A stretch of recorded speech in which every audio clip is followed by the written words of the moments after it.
بەڵە بەڕێزان سڵاوتان لەبێ خۆشحاڵم بۆ جارێکی تر بە دیدارتان شاد دەبمەوە. دیارە هەفتەی پێشوو پرۆگرامەکەم دیسان لەسەر ڕۆژاوای کوردستان بوو و ئێستش دیسان باز لە یەکخستنی هەڵوێستی کورد دەکەین لە سووریا. بۆ خۆتان نەزان کە هەتا دێ هەوڵەکان بە ئاراستەی تونند و تۆڵکردنەوەی سووریا و دەرکردنی سووریا لەو دۆخە شێوە و دەڵەمەیە لەلایەن وڵاتانی زلهێز و لەلایەن سووریەکان خۆیان و لەلایەن ئیدارەی دیفاکتۆی ئێستەی سووریاشەوە بەردەوامە. پێگەی کورد زۆر هەستیارە. کورد ئێستا ئەو کاتەیەکە ئەبێ گوتاری خۆی هەبێ، ئەبێ ئامادەکاری کردبێ، ئەبێ گوتاری هاوبەشە بێ لە نێوان کۆی پارتە سەرەکیەکان و بە تایبەتی پارتە سەرەکیەکانی ڕۆژئاوادا، چونکە نائامادەبوونی ئەوان لە ئێستادا بە کۆدەنگی بەڕاستی کاریگەری خراپیە بێ لەسەر دۆخی ڕۆژئاوا بۆ مەودایەکی زۆر دوور و درێژ. جا لێرە لەوێ ئێستا بەڕاستی چەند جارێک لەلایەن ژەنەڕاڵ مەزڵومەوە بانگەواز کرا بۆ گرنگی یەکخستنی دەنگی کوردان و هەروەها ئەمڕۆژ لەلایەن هەولێرەوە سەرۆک بارزانی دیسان پێشوازی کرد لە گوتارەکەی ئەحمەد شەرعکە بە مرونەتەوە باسی لە گرنگی و پێداویستی بەشداریکردنی کورد کرد. و هەفتەی ڕابردووش لەم پرۆگرامەدا نوێنەری ئیدارەی خۆسەر لە سلێمانیە و لەگەڵمدا بووتی لە نێوان هەسەدە و تورکیادا بە هەوڵێک هەیە بۆ دانووساندن و جۆرێک لە دانووساندن هەیە. بۆ خۆشتان نەزانند و بکەری سەرەکی لە ڕووداوەکانی سووریا بەڕاستی ئیسرائیل و تورکیان و تورکیا بەردەوام لە سەرزاری وەزیری دەرەوەی بۆ خۆتان نەزانن لە هەموو کۆبوونەوەکانی وەزیرانی عەرەب و لە هەر شوێنێکا کە مایکێکی پێگا بەڕاستی بە توندی قساکە و کۆمەڵێ مرجیان هەیە لەسەر هەسەدا و لەسەر کانتۆنات و لەسەر ئیدارەی خۆسەر و بەڕاستی دەرگای دانووساندنیشیان دانەخستووە بەڵام مرجیان هەیە. جا چەندە مەرجەکان قابلی جێبەجێکردنن ئەگەر جێبەجێ نەکرێ سەرنجام و دەرەنجامەکەی چییە بێ. ئەمە لە گفتوگۆکەدا قسەی لەسەرەکەین و لایەنێکی تریش بەڕاستی دەم پارتیە کە ئەتوانێت شڕۆڵێک ببینێ لە بارسوکردنی ڕۆژئاوا و کوردانی ڕۆژئاوا و پارتە خەباتکارەکانی ڕۆژئاوا لەوێ دەر. و پرسیارێکی لەمەش گرنگتر ئەوەیە کە تا چەند ڕۆژئاوا توانێ ئەو پەرتەوازیەی کورد بک بە ئامرازێکی لێک نزیککردنەوە، واتە لێ کاتا هەم دەمپارتی هەم قەندیل هەم هەولێر ئایا ئەتوانێت لەسەر سفرێک کۆ بکاتەوە؟ بۆ نا. وە خۆتان نەزانن بەڕاستی کۆمەڵێک هێزی زۆر تند ئاژۆ لە ناویانە ڕەمزەکان کە ئێستا تەمسیلی سیاسەتی سووریاکە ئەحمەد شەرعە لە هێزێکی جیهادی سەلەفی تونڕە و ئێستا هاتووە بانگەشەیەوە کە تەنانەت حکوومەتێکی ئەلمانیشی قوبوڵە. چ جای کوردەکان یەکتریان قوبوڵ نەبێت؟ هیوادارم بتوانم سەرنجتان ڕابکێشم. ئەمە پرسێکی گرنگە بەلای منەوە. جارێکی تر سوپاسە دەکەم، سوپاسی هەمووتانەکەم بۆ ئامادەبوونتان، بەڵام بەڕاستی لەبەر گرنگی سەرنجەکانی هەفتەی پێشووت سوپاسە دەکەم دیسان حەزێتم مایتەوەکو ڕووناکبیرێکی دیاری کورد کە پرسینەتەوەکەتت بۆ گرنگە. ئێستا قسە زۆر دەبیستی هەندێک لە قادە و هەندێک لە ڕە و هەندێک لە حیزبەکان و هەر یەکە و بەجیا گوتارەیە، هەر یەکە و بەجیا تەڕحەکە، هەر یەکە و بەجیا پرۆژە فڕێیە. ئەگەر هەموو ئەمانە یەک نەخرێت دروستکردنی ئەم گاپانە لە نێوان کووردا سبەینە قابلی ئیستسمارکردن نییە لەلایەن هێزە ئیقلیمیەکان و خودی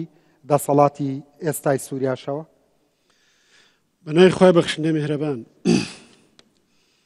بێگومانێ ما ئەگەر وەکو هێزی پەرشوبڵاو و حیزب و جیاواز بڕۆینە هەر شوێنە لە ڕۆژاوا بێ لێرە بێت لە ڕۆژاوا بێ وەکو حیزب مامەڵەمان لەگەڵاک سەرنجام هیچ واشمان دەست ناکەوێت. ئێمە ئەگەر هەشتاکانی ئەزمموی باشووری کوردستان بێنینە پێشچوی خۆمانەوە، ڕژێم لە هەشتاوسێ گفتوگوی لەگەڵ یەکێتی نیشتمانی کوردستانە کرد، لە هەفتاکانە پەیوەندی کرد بە حیزبی سۆشیالیستی دیموکراتی کوردستانەوە، پەیوەندی کرد بەمە کردەوە. ئامانجی چی بوو لەم پەیوەندیانە؟ هێندەی تەقاندنەوەی ناکۆکیەکانی ناوخۆی ماڵی کوردستان بوو بە گومانکردنی حیزبەکان ئەم بەوی تر بڵێ جاش ئەو گومامکە لە ئینتیمای نیشتمانی ئەو هیچ پەیوەندی بەوە نەبوو کە کوشتێکی دەستکەوە سەرنجام کورد هیچیشی دەست نەکەوت و حیزبەکان دەست بەتاڵ هاتنەوە. ئەو ڕۆژەی کە کورد بۆ نمونە ئێمە لە 2003 کاتێک کە کورد دەڕوخێ کاتێک کە کورد هەڵەسێتەوە کاتێک کە ڕژێمە ڕوخێ یەکێ لەو شتانەی هەڵوێستی ئێرێ ڕزگارکردچی بوو یەک بوێری مامجلال بوو. مامجلال کاتێک لە سەفەرێک گەڕایەوە کۆمەڵی شتی لەلایەن ئەمریکەکانەوە بیستە بوو زانی دۆخی عراق بەم جۆرە نامێنێتەوە ئێمە لەبەردەم دەستکەوت و ئێستحقاقێکی نیشتمانی و دەرفەتێکی نوێ هاین یەکسەر بڕیاریدا لە زاخۆوە لە کاتێکە پەیوەندیەکانی نێوان پارتی و یەکێتی زۆر خراپ بوو لە زاخۆوە هاتەوە یەکسەر لە لای کاک مەسعود دەعوەت بوو لەسەر ئەوە زۆر بەستەڵەکی توانەوە ئەگەر ئەو بوێرێ مامجلال نەبوویایە ئەگەر ئەو ئازاتی نەبوویایە ڕەنگە کورد کۆمەڵی دەرفەتی لە دەست بچوایە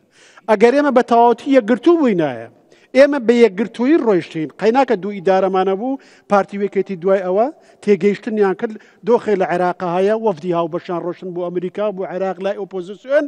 بەڵام خۆ ئەگەر ئێمە یەکگرتوو بووینایە لە ئیدارەیە خۆگەل لە پێشەوە ئێمە ئەو کێشانەمان نەبوویایە کوردستانێکی یەکگرتومان بوویایە ئێستا کەرکک بەو جۆرە نابوو ئێستا ناوچی جێناکۆکمان نابوو واتەمە مەسەلەی یەکجار حیاتە چ وێنەیە لە کورد نیشانەدەی وێنەی نەتەوەیەکی لێ نیشانەدەی وێنەی ناسیۆنالیزمێکی لێ نیشانەدەی وێنەی خەڵکێکی خاوەن قەزی لێ نیشانەدەی یا وێنەی کۆمەڵی خێڵ بە ناوی سیاسەتەوە لە بەرامبەر ئەم ئەوی تڕە تەکاتەوە ناتوانن هەستی هاوبەش ئامانجی هاوبەش ناسنامەی هاوبەش دیدگای هاوبەش تێگەشتی هاوبەش بەرنامەی هاوبەش چارەسەری هاوبەش وەڵامی ئەم پرسیارانە لای خۆت چییە نسبەت بە ڕۆژئاوا ئێمە نەتەوەی نیانەتەوە نین ئێمە بزوتنەوەی نەتەوەیەتیمان هەیە یانیمانە ئێمە خۆمان پێناساکەین وەک خاوەن قەزیە لە ڕۆژاوی کوردستان یان نایکەین ئەگەر خاوەن قەزیین ئەگەر بزوتنەوەی نەتەوەیەتی و ناسیۆنالیزممان هەیە ئەگەر نەتەوەین بیا بڵین گەلی ڕۆژئاوای سووریاین چکوم ئێمە بە هەموو پارچەکان و نەتەوە پێگەهێنین ئەبێ بە تێگەیشتنی هاوبەش بە وەسفی هاوبەش بە وەفدی هاوبەش ئێمە بڕۆین لە دیمەشق داوای مافەکانمان بکەین و هەموو سیناریۆکان تەرحکەین و ڕۆڵمان ئەگەر دابەچش کرد بۆ تەواوکردنی یەک بێ پێکەوە ڕۆڵەکان دابشکەین نەک ڕۆڵەکان دژی یەک بن ئەبێت تەری بڕۆن ئامانج دیاربێ ئامانجی هاوبەش ئەوەی ئەیبینی چییە دکتۆر ئێستا ئەوەی ئەیبینی چییە مەسەڵەن فیدراڵی دەبیستی ئیدارەی زاتی دەبیستی یعنی کۆمەڵە پەیامی گیان نابینیت ئێستا ئەگەر ئەمە یەک نەخرێ سبەینێ یەکێک داوای زۆر بکە و یەکێک داوای کەم بکە مەترسی ئەمە چییە؟ قوربانێکە لەو کێشانەی کە لە فەوزا و ڕێکنەخستنی هێزەکانەوە نەبوونی مەشروعێکی هاوبەش لە نێوان هێزەکانە چییە بێ فرەگوتاریە بێ فرەگوتاری چی دروستە بێ تێگەیشتن و تەشویش دروستە بێ و مەجال بۆ ئیستیغلالی بەرابەریش دروستە بێ من هەر ئەمڕۆ کۆمەڵی گوتارم گوێ لێ بوو نابێ بە هیچ جۆرە لێپسراوی کورد هەم لە جەماعەتی ئەنەکەسە هەم لە جەماعەتی هەسەدەوەم جۆرە نابێ ئەو جۆرە گوتارانە بدرێ بەس ئێمە کە ئامانجمان نییە کە پردی متمانەمان دروست نەکردووە کە گوتارێکمان دیاری نەکردووە کە غورفەیەکی جەنگی دەرونی و حربی نەفسیمان نییە بۆ ڕەتدانەوەی بەرامبەرەکان کە تەفاهمات و لێک تێگەیشتن و چوارچێوەمان نییە لەم چوارچێوەیە ئیشەکەین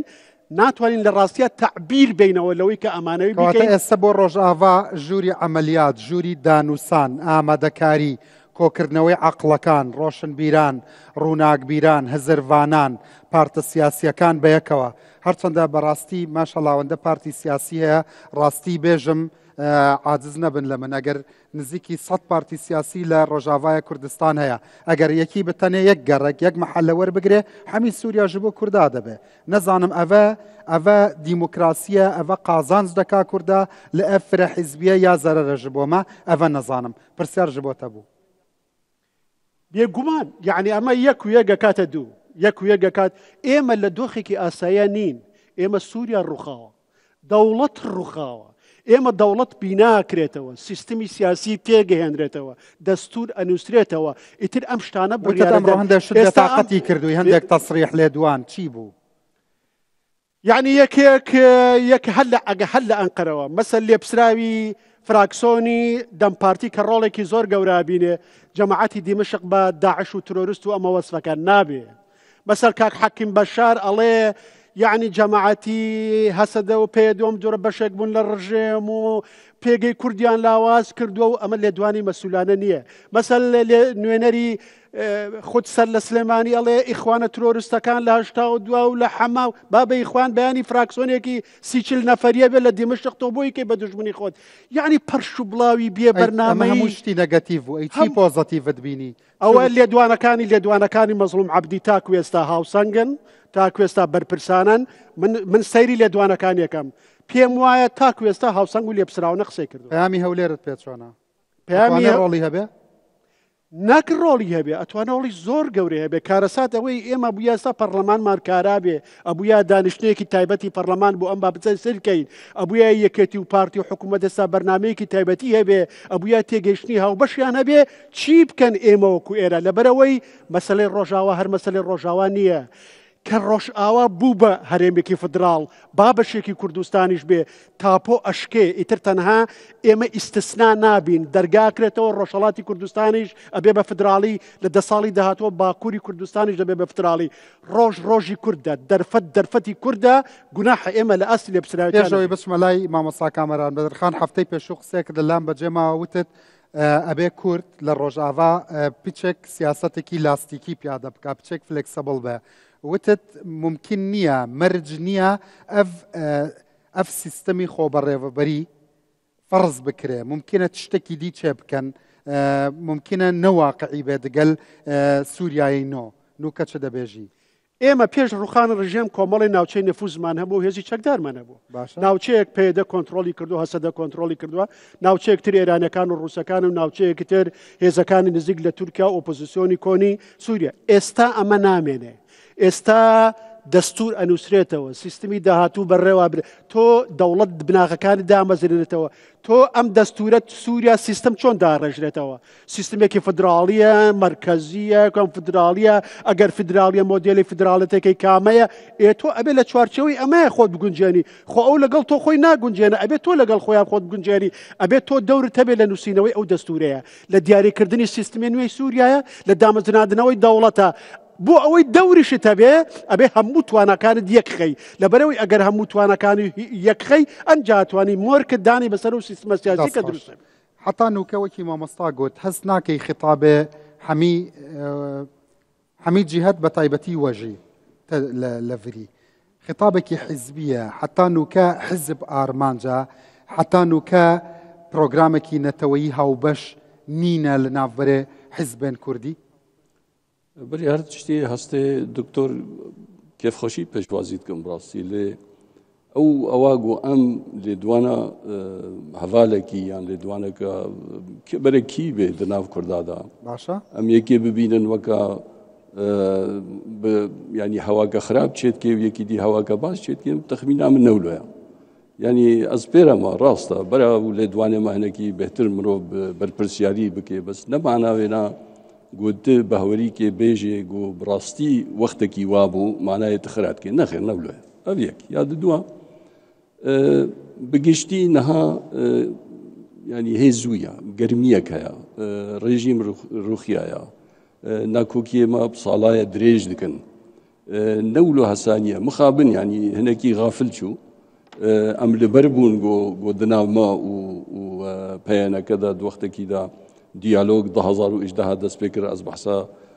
پیمان بری ناکم 2018 حتی 2020 راوستا 2020 حتی 24 تشتک نبو. مامۆستا بەس نوکە نەزوویە 2500 ساڵە کووردا بندەستن نوکە پر درەنگە. يعني حتى نوكا كردان حاضرن حتى نوكا يعني حمي سطح حزبين رجعوا تخمين ندكر بشار دتشه مخابن كس نبو لو مخابن نا او سيناريو هرقاف هو بس اصبح ساوي واواقو بلزشي بوي من قلت ام لبربون يعني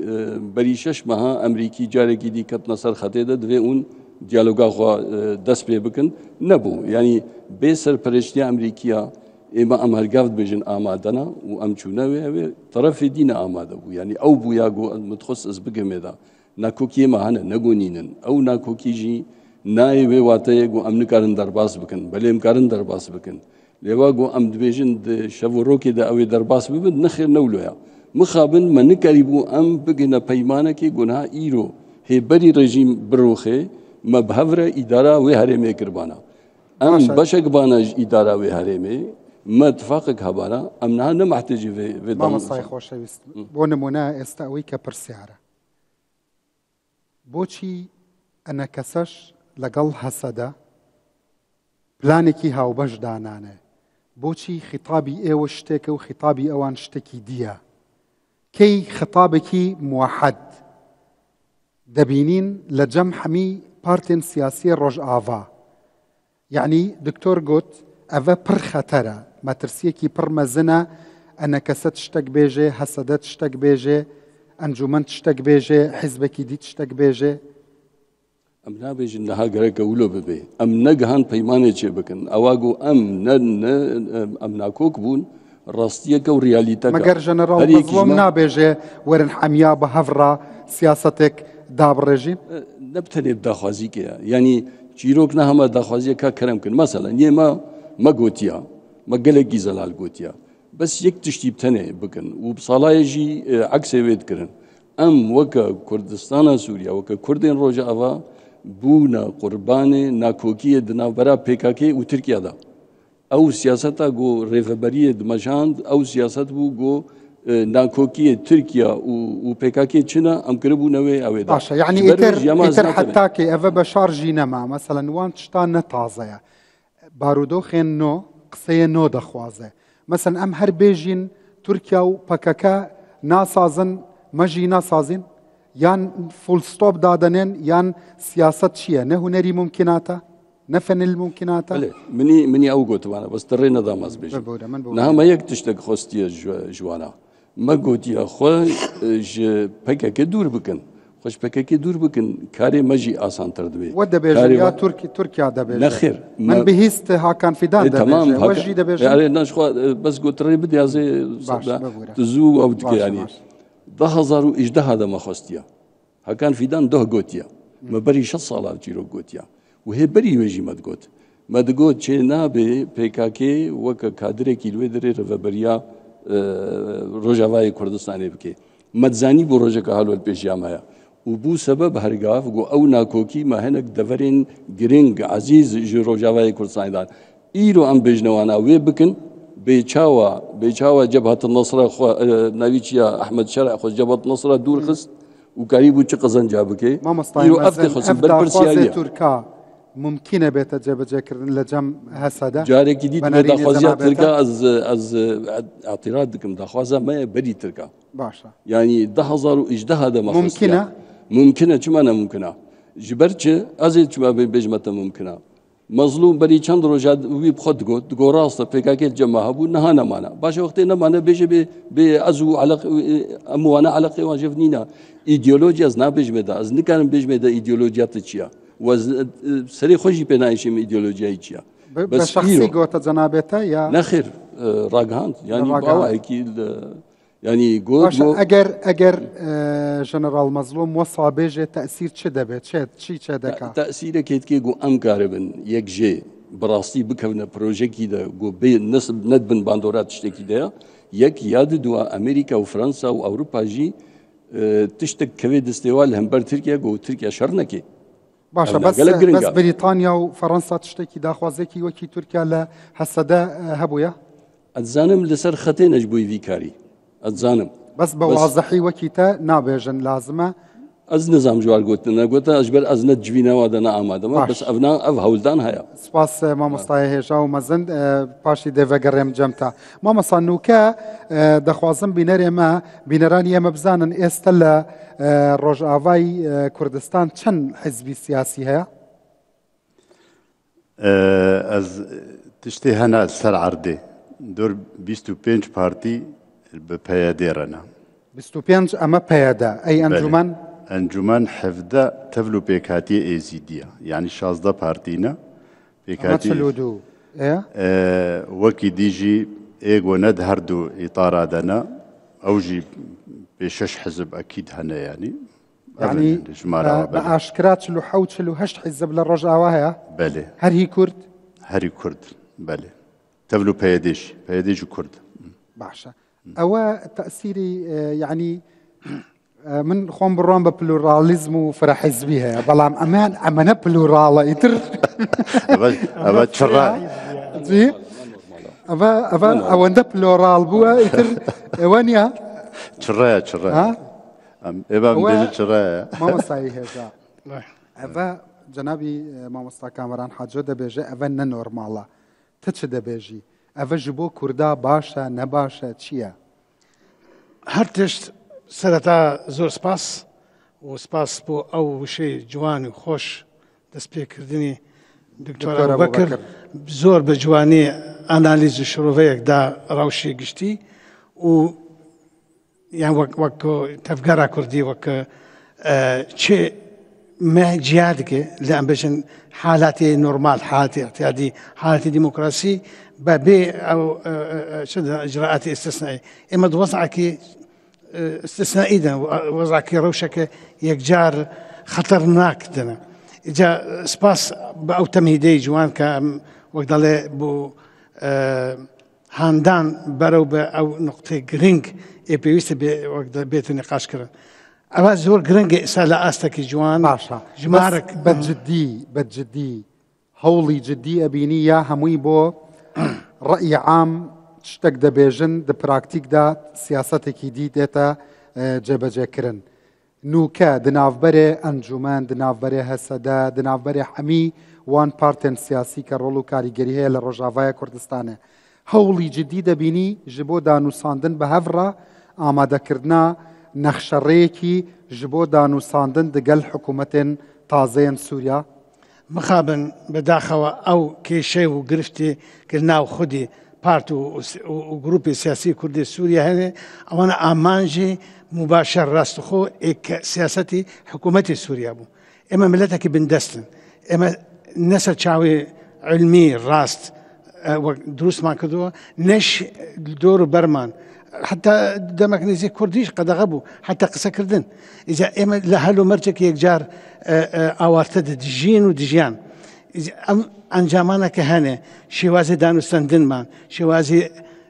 وقدال رزقرتين لبيرو بوشوني يكتر أوها زور خرابن نورمال نين إذا إما يعني أو حالة دبيتين قشتينا بيجين مثلا نوكا دزانم برسياري من بتشك محرزة ليه شي مسببة كردا وصا برشو بلاون إما أنجام بخو ولام ددت أنجامي كوهية أو ولام إما دتوان زور أسبابها من نظانم يعني دجمني كردايا مثلا ما مستا إبراهيم برولا أنا كسد بيجي أم آمادين جبو دانو ساندن جنرال مظلوم جي دبيجي أم آمادين جبو دانو ساندن ما مستا كامران جي دبيجي أم آمادين حتما جنابي تجي هر وصل أنجمن حميا دبيجن أم آمادينا يعني شي مسببة كأف آمادية ناية جبجة كرن باش اف نافر برسوه من بدي سپاسيات هدكم وبينراني برز بينران هجاب ما مصاحوزان عفريني جي سروكي انجمني پنابراني روجاوا لهرمي كردستان لسليماني دقلمه باشي اف نافر دشمه جم ويجي استا دقرمو بينراني هجاب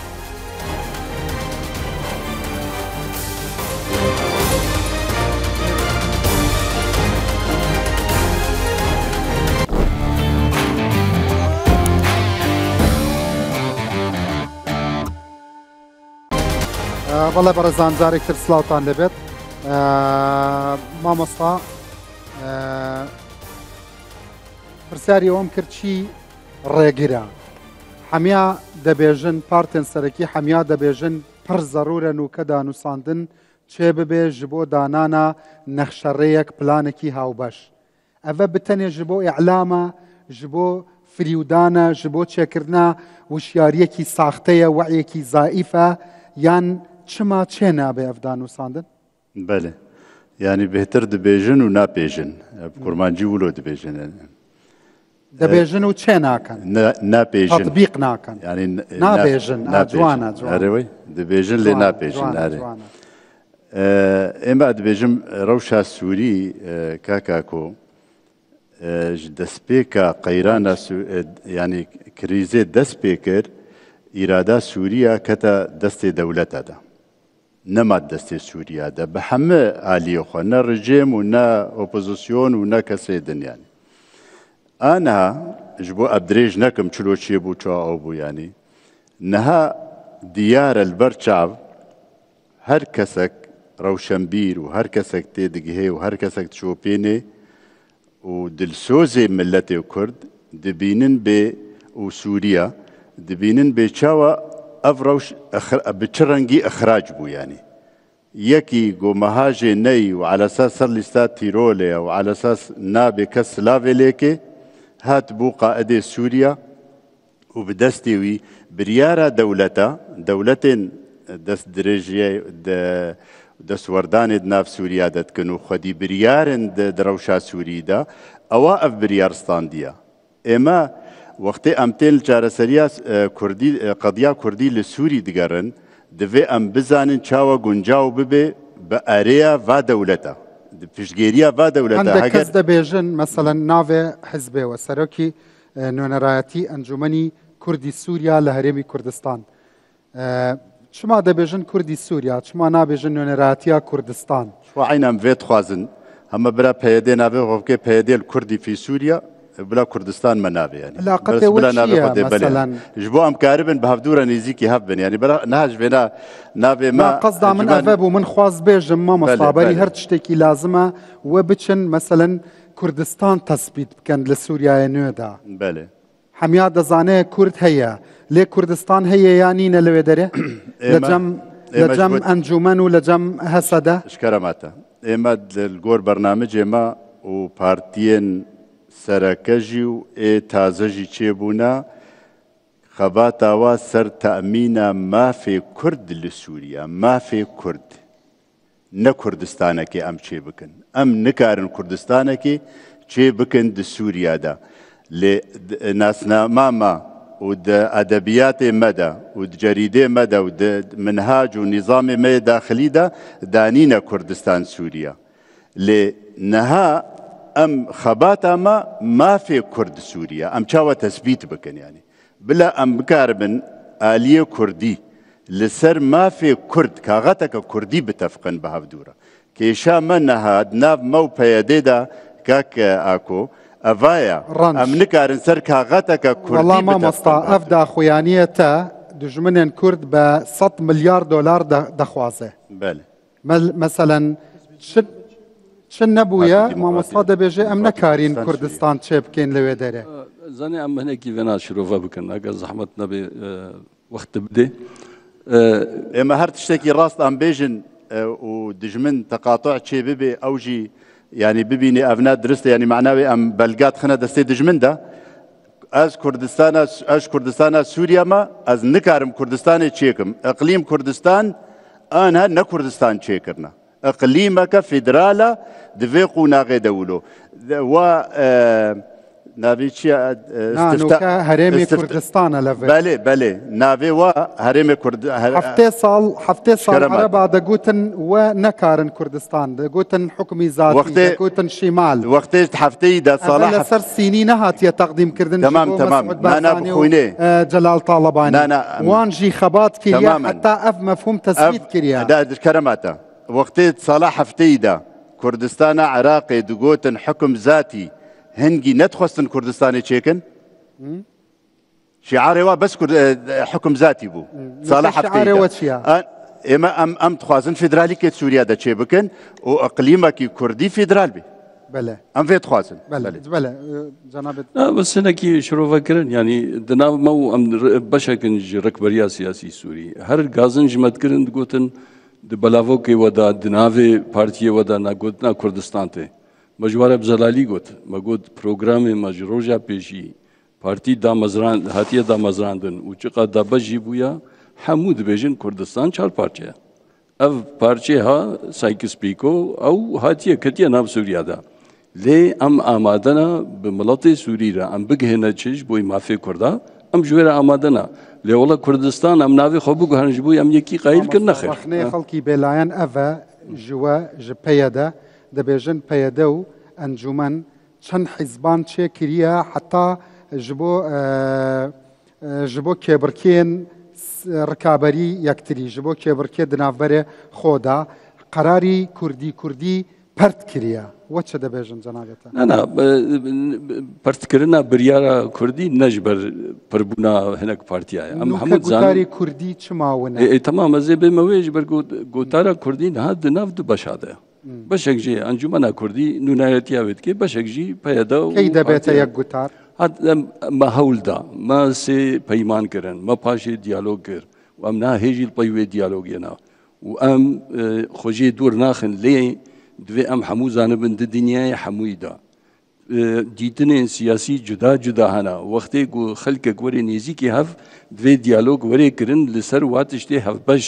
ez nikarim bêj me te bibe kopîk ji me tu jî nikarî ez bime kopîk ji te bes em karin li ser wa tiştê esasî yê miletê Kurd mafê wî tê de em ser wan li hevdû bikin lê ez nikarim bêjim çima îdeolojiya filan kes çi ye ew nikarê li firz kir ez jî nikarim lê firz bikim me xwest diriya diyalogê de bikin نقطەی هاوبەشێوە کوردستانە بەرژەوەندیە کوردایە جودانە جارێکی ئەڤ و من و ئەز و وان تشتان نامێنێ نانا دمێنێ هەر دمێنێ یعنی ji bo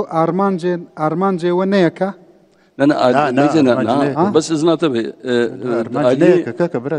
آلية سياسي دا يعني خالي هاوبەشێ وە چییە خالي هاوبەش أم حمو مامۆستاڵێ ئەرمانج نەیەکە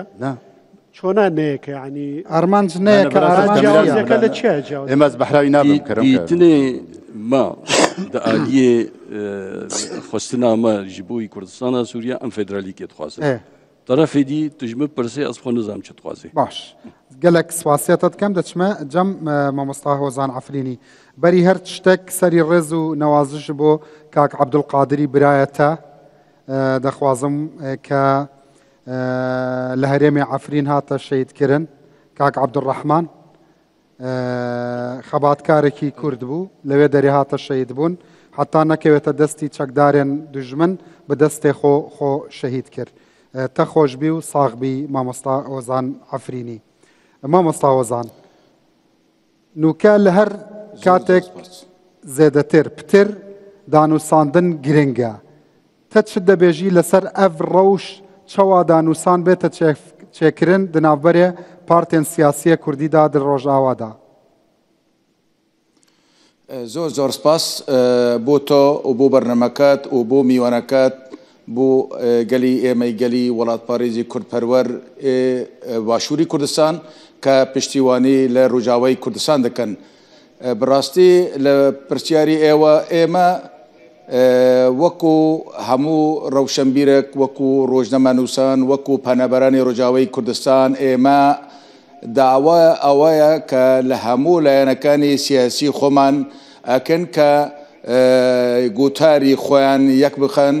و هیوەدارن کە بتوانن بن بە یەک گوتار بە یەک هەڵوێست هەوڵ بدەن بەشداری دیداری تایبەتی بوو کێشەی کورد لە دیمەشق گوتوبێژ بکەن و هەروەها من دڵنیام ئەگەر برادرانی ئێمە هەردوو لە بە تایبەت ئەوەنەی کە لە ڕۆژاوای کوردستان ئەتوانن ڕۆڵێکی باش ببینن وەکو برادرانی پەیەدا و برادرانی ئەنەکەسە ئەتوانن ڕۆڵێکی باش ببینن ئەگەر گوتاری خۆیان یەک بخەن و یەکخستنی گوتار واتە چی کاک Hozan تۆ پیاوێکی ڕۆشنبیری و سیاسەتوانی یەکخستنی گوتار واتە چی و چ شتێک چ داخوازیەک نوکە gelek واقعیە ji bo Kurda li Rojavaya Kurdistan بەڕاستی کاگەڕانی بڕاستی ئەمڕۆ ڕۆژێک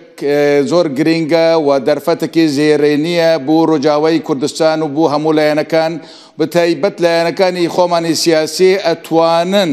ئەتوانن دیالۆگ بکەن ئەتوانن لەگەڵ یەکتر دانیشن ئەتوانن تەنەزولجی بۆ یەکتر بکەن کێشە نییە زۆر جار هەیە لایەنەکانی کوردی لە باشووری کوردستانیش تەنەزول بۆ یەکتریان کردووە لە بەرامبەر ئەوەی کە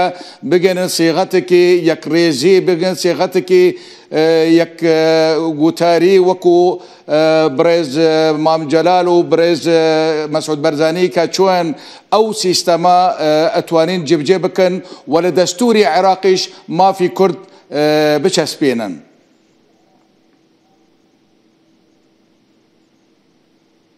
باشە ئێستا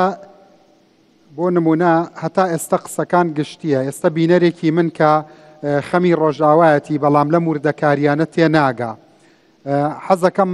لە تۆ بیبیستم بزانم کێ موسەبیبە هەموو دەبێژن دانووساندن گرنگە یەکبوون گرنگە نزیکبوونەوە لە یەکتر گرنگە کەچی لەسەر ئەرزی واقعیش نایبینی بۆ کێ سەبەبە سەبەبە خۆیانن یا هەر یەکە و بە قسەی تەڕەفی تر دەکەن و ئەمانە ئەدای ڕۆڵێکەکەن کە خۆیان خاوەنینین چییە مەسەلا؟ بداخەوە زۆر بداخەوە ئەتوانم ئەوە بڵێم لایەنەکانی خۆمانی کوردی سیاسەتی ئەوان لەم کاتەدا ئەگەر بڕاستی ڕوون نەبێ و زەلال نەبێ و لە خزمەتی دۆزی گەلی کورد نەبێ لە ڕۆژاوای کوردستان ئەتوانم بڵێم دەسەڵاتی تازای دیمەشق ئەو کاتە سوودمەند دەبێت لەو ناکۆکیە هەردوو لە و ناکۆکی کە لە نەو بزتنەوەی کوردیە و ئەتوانم بڵێم ئێمە ئەو دەرفەتی زێڕێنی لە دەست دەدەن و ئەو کاتە بەڕاستی ئەو کاتە هەموو کەس ئەتوانێ ئەوە ڕاستیەکان بڵێ ئەوەیشی چییە ڕاستیەکان مێژوو دیرۆک ڕەحمەت ناکێ لەم لایەنەی سیاسی خۆمان کە لە ڕۆژاوای کوردستانە هەموو لایەک چونکە ئەوان بڕاستی خاوەنی ئەمڕۆ خاوەنی هەڵوێستی خۆیان بن ئەتوانن کار بکەن ئەگەر خاوەنی هەڵوێستی بەرژوەندی تەکە حەزبی و تەسک ئەو کاتە مێژوو ڕەحمەت بۆیە ناکە و بڕاستی ئێمە هەموو شتێکی لەدەستدەن و ئێستش خەتەرێکی گەورە هەیە با بزان بن با کەس ناڵێ وەڵە ڕۆژاوای کوردستان تەواو بوو هەموو شتێک نەخێر ڕۆژاوای کوردستان لە قۆناغێکی زۆر گرنگ و زۆر هەستیاردایە ئەگەر ئێمە نەتوانبن هەندێک کەس دەبێژن خەتەری هەموو شتێکی لەدەستدەن باشە کاگۆزان خەتەری ئەم جارە لەسەر کورد داعشە هەدەشەیە یان کورد خۆیەتی کە بەیەکەوە ناسازێ و ناتەبایە و هەموو کەسێک ئەتوانێت لەو بۆشاییەوە بێتە ناو مێشکی کوردەوە و تەسیر لە قەراری سیاسی و ئیرادەیان بکات کامیانە کاکە ئێمن وەکو ڕاستیەک حەز دەکەم ئەوە بڵێم وەکو ڕۆژنامە نووسێکژە ئەتوانم بۆ چۆنی خۆم بڵێم ئێمە خەتای خۆمانە وەکو کورد وەکو لایەنەکانی کوردی ئێمە خەتای خۆمانە چونکە ئێمە یەکڕێز نین بۆیە نایێرانی ئێمە خۆشحاڵ دەبن نایێرانی ئێمە ئەو دەرفەتە بۆ خۆیان بەکارهێنن بۆ ئەوەی زیاتر بتوانە بن ڕۆلی خۆیان لە پارچەبوونی لایەنەکانی کوردی ببینن ئێستا تەماشاکە لایەنەکانی کوردی هەر یەک لایەنی دیکە تەوانبار دەکە تا ئێستا نەمبینی هیچ لایەنێکی کوردی کە بڵێ خەتای خۆمانە خەتایی لایەنی خۆمانە ئێستا نە ئەنەکەسە نە پەیەدە نە لایەنی دیکە هیچ کەسێک تا ئێستا دان بە هەڵەکانی خۆی نەداوە دان بە غەڵەتی خۆی نەداون به هیچ شێوایەکی هەر کەس ئەڵێ من 100% باشم من دروستم ئەوەی دیکە هەڵایە ئەبێ ئەوەی دیکات بێتە بۆ لای من ئەوەی دیکە ئەڵێ بە ئەو بێن بۆ لای من یعنی کێشەی کورد لە سووریا من پرسیارێکم ئەو کێشەی کە بەڕێزۆزان ئەفرینی من پرسیارێکم لە مامۆستا جەدعان کرد بێ ساحیبە یەک دەقا پرسیارێکم کرد آخر ئەبێ خۆ لە خۆ بکەن بە ساحب ئەگەر خەڵکی دی ساحبی کووردا بێت تەبان حاڵی کووردا هەروەسا دەبێت من پرسیارێکم لە مامۆستا جەدعان کرد لەسەر چەسپاندنی کوردستانی بوونی ڕۆژئاوا پەیەدەش خەریکی خەباتی دیموکراتیکە پەیەدەش وەکو ئەنەکەسە وەکو ئەنجومەن بە ئاشکرا و بە وازەحی باز لە کوردستان و جوگرافیای کوردستان و ئەوە ناکات وایە یان نا ئایا ئەم ڕەخنەیە بۆ هەردوو لا ڕاست نییە لە ئێستادا بەڵێ لە ڕاستیدا زانی چۆن لە ڕاستیدا هەردوو لە بەحسی کوردستان لە ڕاستەقینەی کوردستانی کە ئێمە لە دڵی خۆماندا ناکەن ئەمە ڕاستیکە ئەوان بوو نمونە ئەنەکەسە ئەوەش وەکو برادەرانی پەیەدە هەردوو برادەر ئەوان لە مەژارەی ڕاستی کوردستان دوورن دڵی ئەوەندا هەیە و بەحث دەکەن بەناو دەکەن بەناوشی دەکەن بەڵام ئایا لە ڕاستی پروژەی ئەواندا لەگەڵ ئۆپۆزیسیۆنی سووری قبول کراوە نەخێر ئۆپۆزیسیۆنی سووری ئاوا عفرین لە بەرچاوە تەماشای عفرین بکەن ئێستا برادرانی ئەنەکەسان لە عفرین لە دەسەڵاتی دووهەم دۆنە برێز عەبدولحەکیم بەشار لەوێ هەمیشە لەوێ نان دەخوێ دانیشێ لەگەڵ ئۆپۆزیسیۆن لەگەڵ چەکدارەکان بەڵام ئەو شتی کە لە عفرین نەکرێت لە هەموو دنیا نەکراوە ئەو ئەنتیهاکات و ئەو پێشەلکاری و ئەو بنپێکردنی مافی مرۆڤ کە لە عفرین دەکرێت لە هەموو دنیا نەکراوە بەڵام برادرانی ئەنەکەسە نەتوانێت هیچ بکەن و بە هەر هەوا برادرانی پەیادەش بە هەمان شێوە ئەوانیش بە هەمان شێوە بێدەنگن ئەوش بە هەمان شێوە هەردوو لە وەکو یەکن با کەس خۆی لە ئەوەی دیکە باشتر نەبینێ خەتای هەردوو لایە هەیە بۆیە ئەبێ هەردوو لە دانیشن لەگەڵ یەکتر ئەبێ گوتاری خۆی یەک بخن ئەبێ و ڕاستیەکەی کورد ئاساس بگرن باشە ئەگەر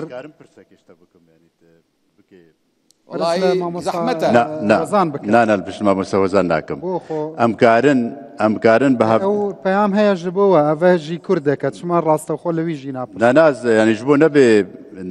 ناکوک نامنوی دەزنەورێت بۆ نەبێ دو طرف یانی نابێ کاکە احتیادیە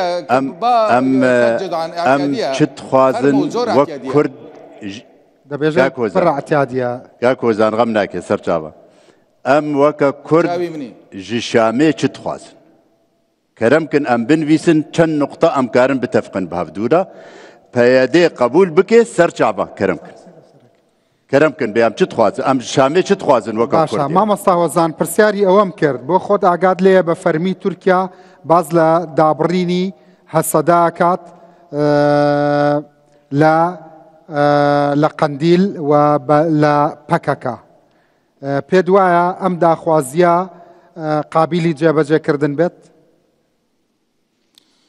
من وەکو کوردێکی ڕۆژاوای کوردستان ڕاستە ژەنەڕاڵ مەزلوم دەڵێ چ پەیوەندیەک دنابەرێمە و پەکەکە دانینە سەکینەژی بدەن کە باخۆیان کاکە باخۆیان جیا بکەن زۆر احتیادیە با ئەنەکەسێکی خۆی لە هەولێر و لە ئەنقەرە جیا بکێت هەر باشترە ئەگەر وە نەکەن هەردوو لەوە نەکەن ئێمە ئەچن یعنی هیچ بوونی ئێمە نابینێ جمهۆزان هەولێر و قەندیل وەکە هاتن بڕیاری کورد سەربخۆ یعنی بڕیاری کورد لە ڕۆژاوای کوردستان کاک جەدەعان بەڵە سەربخۆ بێ کاکە هەولێر ناوەند دەزانی هەولێر ئەتوانن کێشەی هەموو کورد چارەسەر بکێ هەولێر جێگەی ڕێزە جێگەی بڕیارە و جێگەی ڕێزگرتنە بەڵام ئێمە ئەبێل ناو خۆماندا بڕیاری خۆمان خۆمان ئەنجا ئێمە بێن بۆ هەولێر سەرپەرشتی بکات و سلێمانیش سەرپەرشتی بکات کێشە نابێ بەس ئەوەی خۆمان با بڕیاری خۆمان سەربخۆ بێ لە ڕۆژاوای زانێر سۆرانی بشتاڵێ باشە دەست خۆش فێڵەی کاک جەدەعان گۆ زانێ سۆرانی بشتاڵێ سعات خۆش ینی باشە ئەس بێژم ئەم بێژن پەیادێ قبول کریە خۆ ببینێ پارتیکە پەکەکەیە سووری بەس تشتێکی سووری تێدا هەیە بەرنامجێوی تشتێکی کوردی سووری تێدا هەیە سەرسەرا و سەرچابە کەرەمکن ئەمسەر بتە ئەوە بەرنامجێوا ji بۆ کوردی سووری ji بۆ کوردستانە سووریا ji بۆ فیدرالیاوە ji بۆ ئەv tiştê گۆچێکردنا ڕێڤەبەریاوانە بێکا چییە ji تایبەتمەندیە نەتەوا کورد li cem wa چییە چ دixwazin زانی من یەک شتت پێ بڵێم مامۆستا محەممەد جۆلانی کە ناوی ئەحمەد شەرع بوو خەریک بوو بۆمبی دانا ئەیتەقانەوە بە تانکەکانی ئەمریکادا ئەیوت هەر هەموو مامەڵەکردنێک لەگەڵیاندا کوفرە زۆر جیهادی بوو جمودی عەقائیدی هەبوو ئێستا ئامادەیە حکوومەتێکی ئەلمانی دروست بکات سەیری ئەم گۆڕانەکە تەنانەت بمبورە مامۆستامان تۆ شارەزای بەڵام لەوانەیە بڵم ئەمە بە نسبەت عەقیدەکەشیەوە گۆڕانەکە زۆر جار لە دیدی هەندێک باوەڕداری ترەوە قابلی قوبوڵ نییە کەچی کە ئێوە و پەیەدا یعنی لەسەر شاشەی تەلەڤیزۆنەتان بینم هەستەکەم زۆر دوورن هەستەکەم قەزەی هاوبەش لای کورد هەر نییە بۆ تەجروبەی باشوور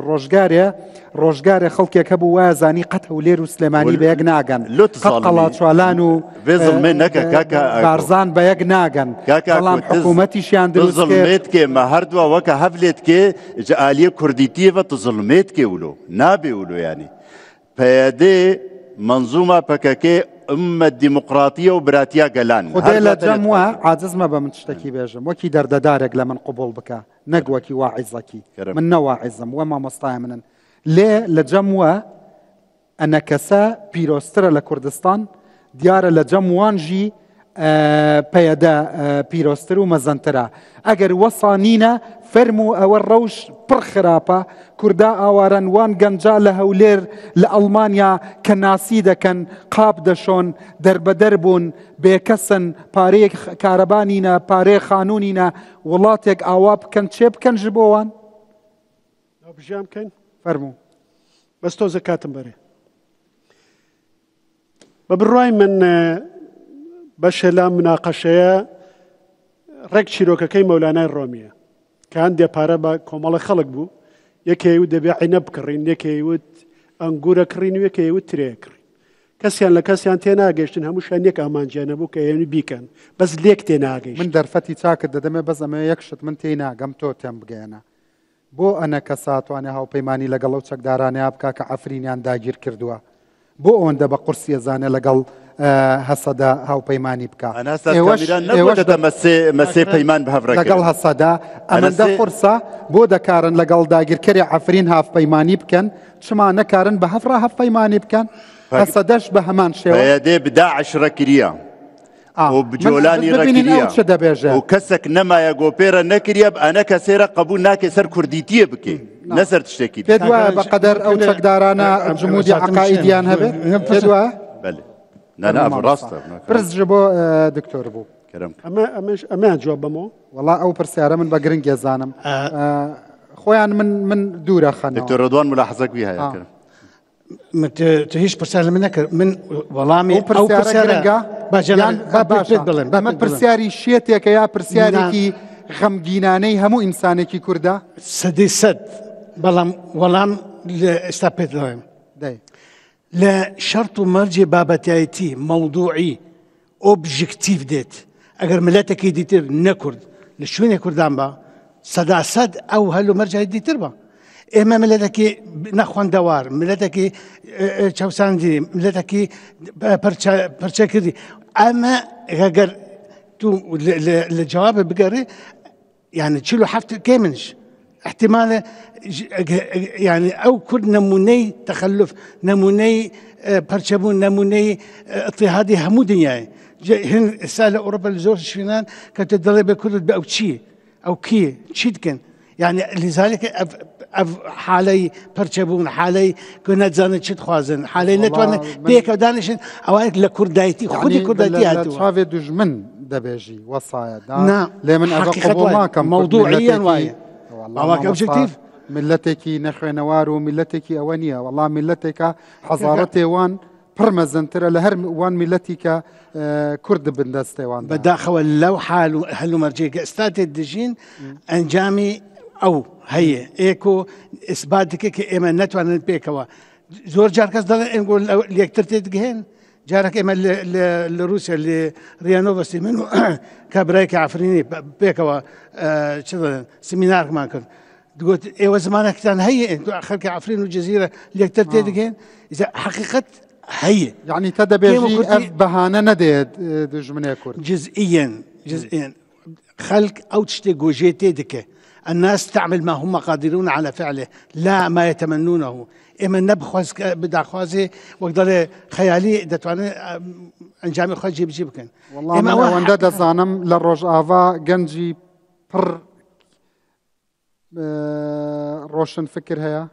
شن صدان دكتور هيا صدان محلل دبينم لسر حمي قناة دنيايا ليه حزبين كردي لويدري وان إهمال كريا لدرس كردايتي ده حميا وان إهمال كريا حزب مزنترا بيروسترا للروج آفا من وصاد بين موكي كردكي اگر وصانينا فرمو برنامج تشبكن دواي امنا وبرا اتركاتي تو يا زانم سرنج زورو داخش زورا بنراني جاي صاغرين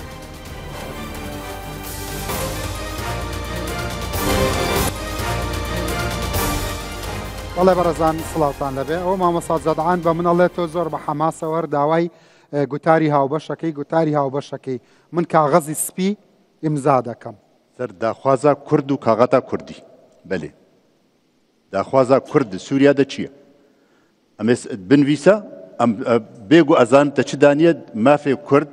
داخوازێ کورد چنە شامێ ئەمێ چ بخوازن شاندەکە کوردی بۆ نەتەوا کورد ئەم لە سووریا چ دخوازن تێ چ دێنێ ئەزی سەرتەوکە ji ber ku ئەنە کەسێ باشە داخوازێ ئەنە کەسە بەتەنیا یا دگەل هەسەدا نانا ئەی کورد تەڤایی سووریا تەڤایی بەلێ باشە بەس ئەڤە نەجێ ئیمزاکردنە نانا جێ ئیمزاکردن بچۆ دگەل ژەنەڕاڵ مەزلوم دابنیشن بە هەڤڕا بە هەمی حیزبێن سیاسی بە ئەف سەد حیزب هەیە لەوێ دەرێ دگەل ئەف سەد حیزبە بە هەڤڕا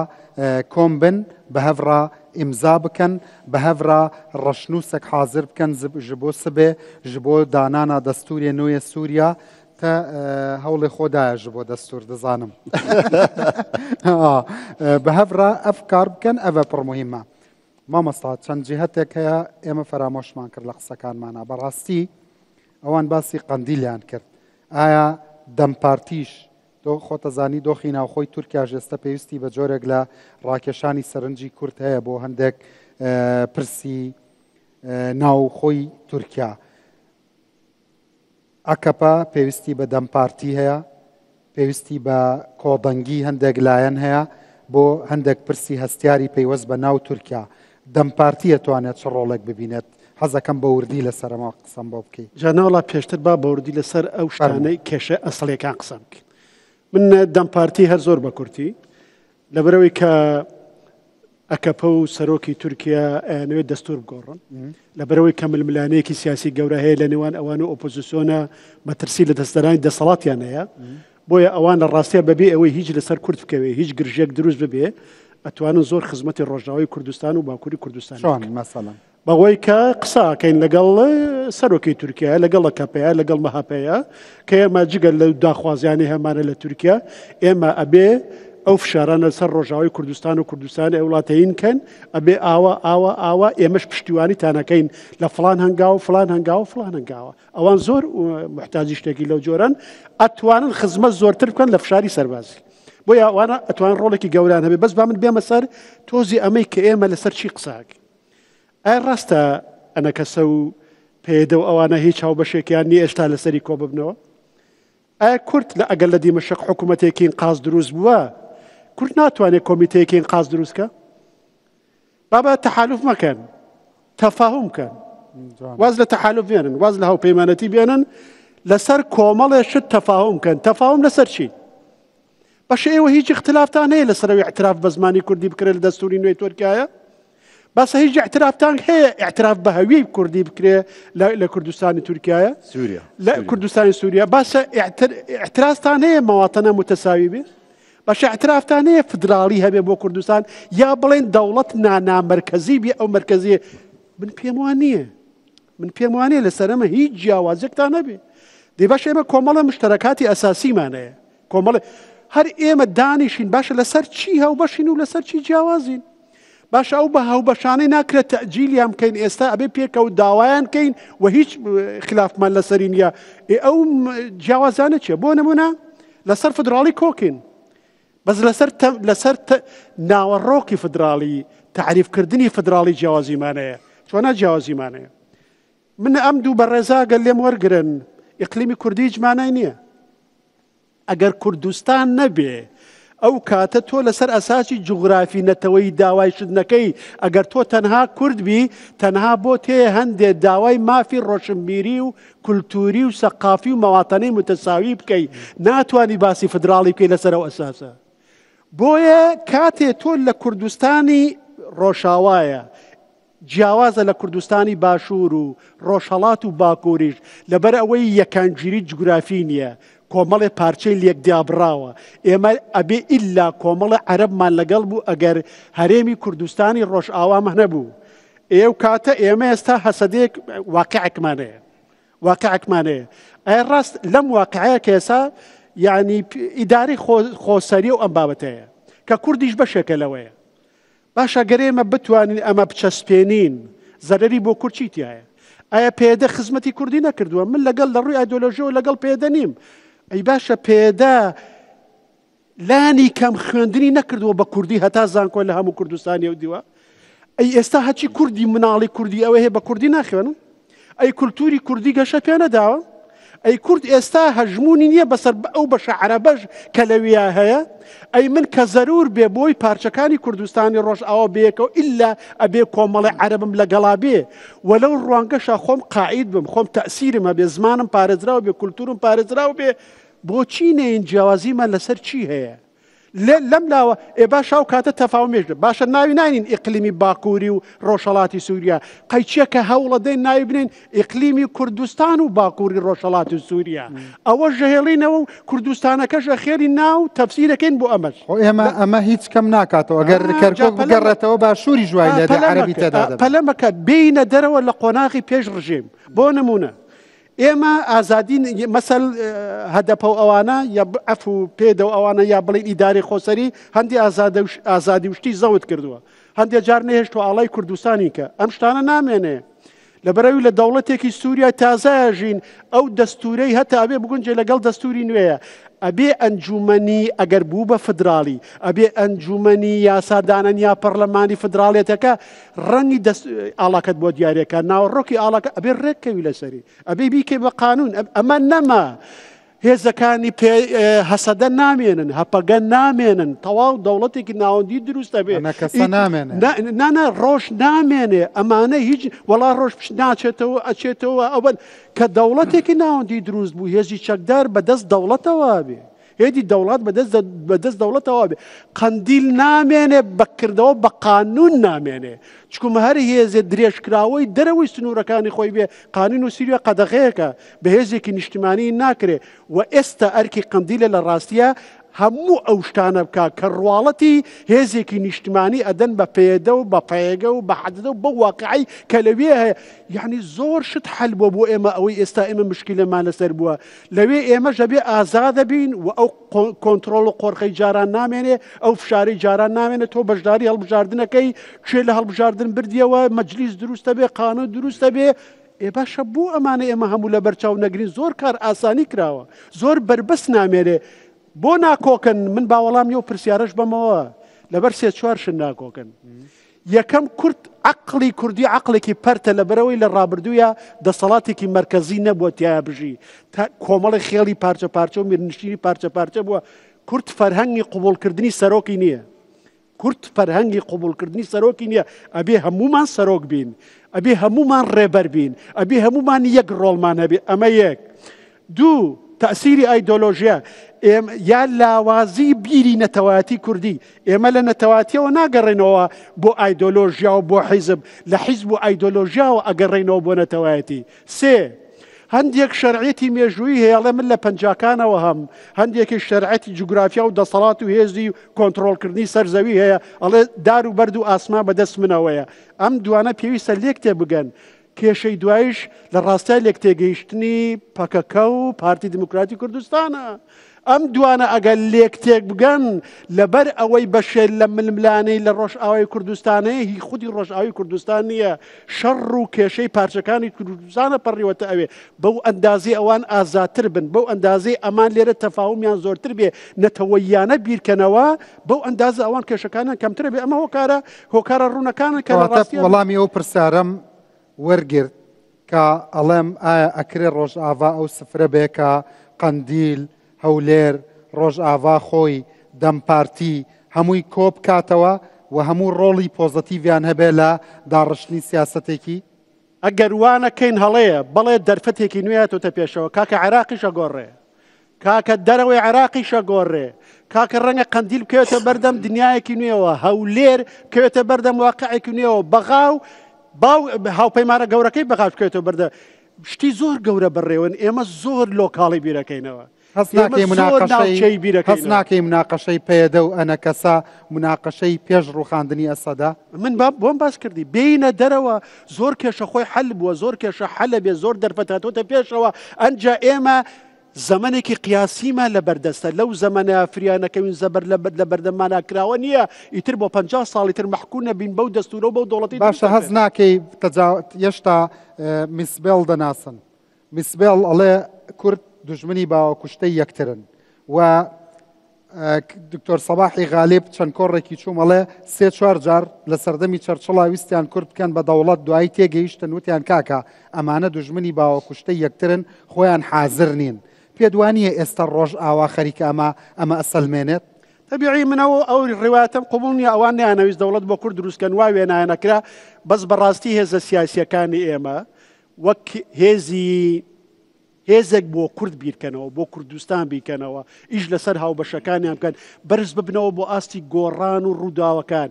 دربين لو شوار شوية براسي سركردا مان حزب مان ريبر مان نخبة مان هر همو مان لجل برسياري جدي باشا ئێستا هەموو دنیا هێشتا ئیسرائیل هەر دەڵێ ڕۆژهەڵاتی ناوەڕاست دێتە گۆڕین وە کورد ئەزانێ مەسەلەن دێتە گۆڕین ئەبێ بە گۆڕستانی کورد یا ئەبێ بە چراخانی کورد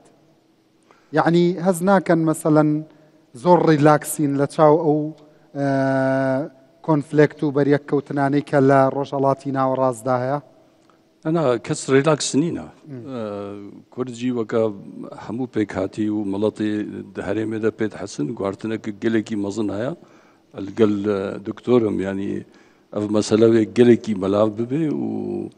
وديتنك استراتيجي جبوي هريم هيا أبنا راستيكا وكردجي دوي خو آماده بس بكاربونا ترامب روشي روجافات شواده به واز تمام هنا بس بري واز راسي بري فاتش تحموها صورة نقل كي رشا يعني أمولو نشان ددن جو كرد إمكانينا الهفدو بكن وخالي هف بجنينا تشتكي ولو نينا وجيروكا جو أمجيد بيجن خوش بيكاكي دور خن أم نجي ولو جهوات بيجن يعني جبوي خاطري هما كفامتي وهما مكريا كاغزك دست خود جبوي أم بيجن ميزنا ونهاتن هوي قونا غي أم فيجي بو مجموع نخير نعفا أم دخازن ملطي مات كردستانا سوريا دا بباريزن جي شركي نها بيكاكي حتى جولاني بخود بيجي نجبرن چنا بالفيدريبن حتى اون تم دزانن تركيا قبولنا كي هكا هبه شربكي وهجر شركر وجاري كدي امي زراري قلكي مزندن وكا عفرينه وكا دفري دي أفا چیروکا گون بجن نگو يعني كيف متى هما ولا كابيكاكي ورابنج فيدي دركبن كا بيدا اونو وانا خوجم واديسات بجم ام تجارنا بجن تكليه وي ايديولوجي سياسي فلان بفن شلو من برا بمن نشغله ما ام كان تشكيل كسي فرض بكن بس نها فيك اللي بربرزياريا ديروكي دستوي طرفي دي ده بس في مسألة بيك بيني اموي هنجتي راكن جبوي اريشكا جگداری عرب به مرکز شام به ترکیه به کاکی به ام هنجا تراکن افبر پرسیاری ابنا ام خوش ونا بدنا علیکی و امولو چیروکی گریدن کاتشوا ام سر فدرالیه لفدکن یا ناکن یا ام نکان سر زمان هفدو چیروک نولو یا رونشت اساسا 2011 حتى 2020 ديتنا كمي سياسي هفبش هيا دنام وبينا كذا يعني مشكلة كولو أبي نينا أم كغزك نينا أم بهرنا شامي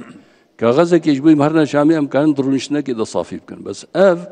نابي كسجيج مبوخازي بيجي دوي تهري بكوي نافيري بريدا أفري بري چاوا بي بشگيريا وي چبي تيكليه وي چبن هرك بكوا وردا بيجو برسياريا خوي يا ملطي خط هلگري چه نابي أو بري ليك تيجيشنو تفاهمي كلقل هسا دهتانا بهاو بشي بو للرابردو دهتان بو استا ناتوان زندوي بكنوا كاري زندوي اساسي ترين شت دناف مشكلة افريقيا فتندات شيا وي كاغزي دينور از نبح حسابيتكم كنجي لازم بو ما يبن لازم بو ما ينكنو چكن از بحثا تشتكي لازم دكم ام خطرها لسر هريما خو هلينن كي بهافراد دمشق ودا خواز دكن يا ودا خوازن ودعوت بكن نا ام دبيجن هاجر اف داخياني جاليه مظلوم به جاليه بيده به دركبه بيجن امو بيكاكي جابدو صبا ميچنا شامل نا احمد شرع قلت سوريا ببي كردان چنابه بله افا وكي دعوتك جبوه بهف رادتشنا دمشق يا انك سبت جدادتشت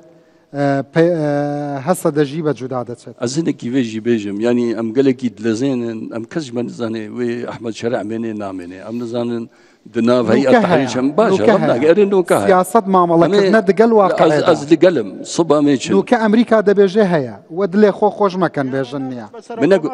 من يلا نابي بسرو كومارج من نقول يا از نوي اويدكم بس قصدا ما او لزا عجيب وهاجا صبا امنت شو نشامي معنا هنا دنيا بروفاجي دبي نخير بلا دنا ما ورخي ديدا ديالوج هبي دانوستاندن هبي مهفدو قانع بكن ام وقت فيد بيجن ام نجبوي طرفك بوج بكن نخير ام دبيجن بس جبوي برسيارتي ريخستنا يا جو تدسبيك دا قوتي ام نوك ريخستن فكر ام ازنات بي ام نجبوي انا كسا بسربخن يعني بيجن ميزنا ام راسبون ام نوجبوي ويد بيجن ام ويد بيجن داملاتي كرد كردستان سوريا دا جي شركي بباريزن هجا شرك بو هنجي امو بيدو وملاطي محمود تكدجي نوكشر هيا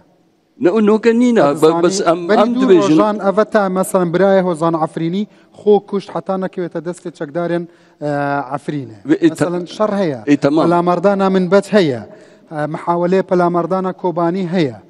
بلي بس بلي اوتش هيا تشيا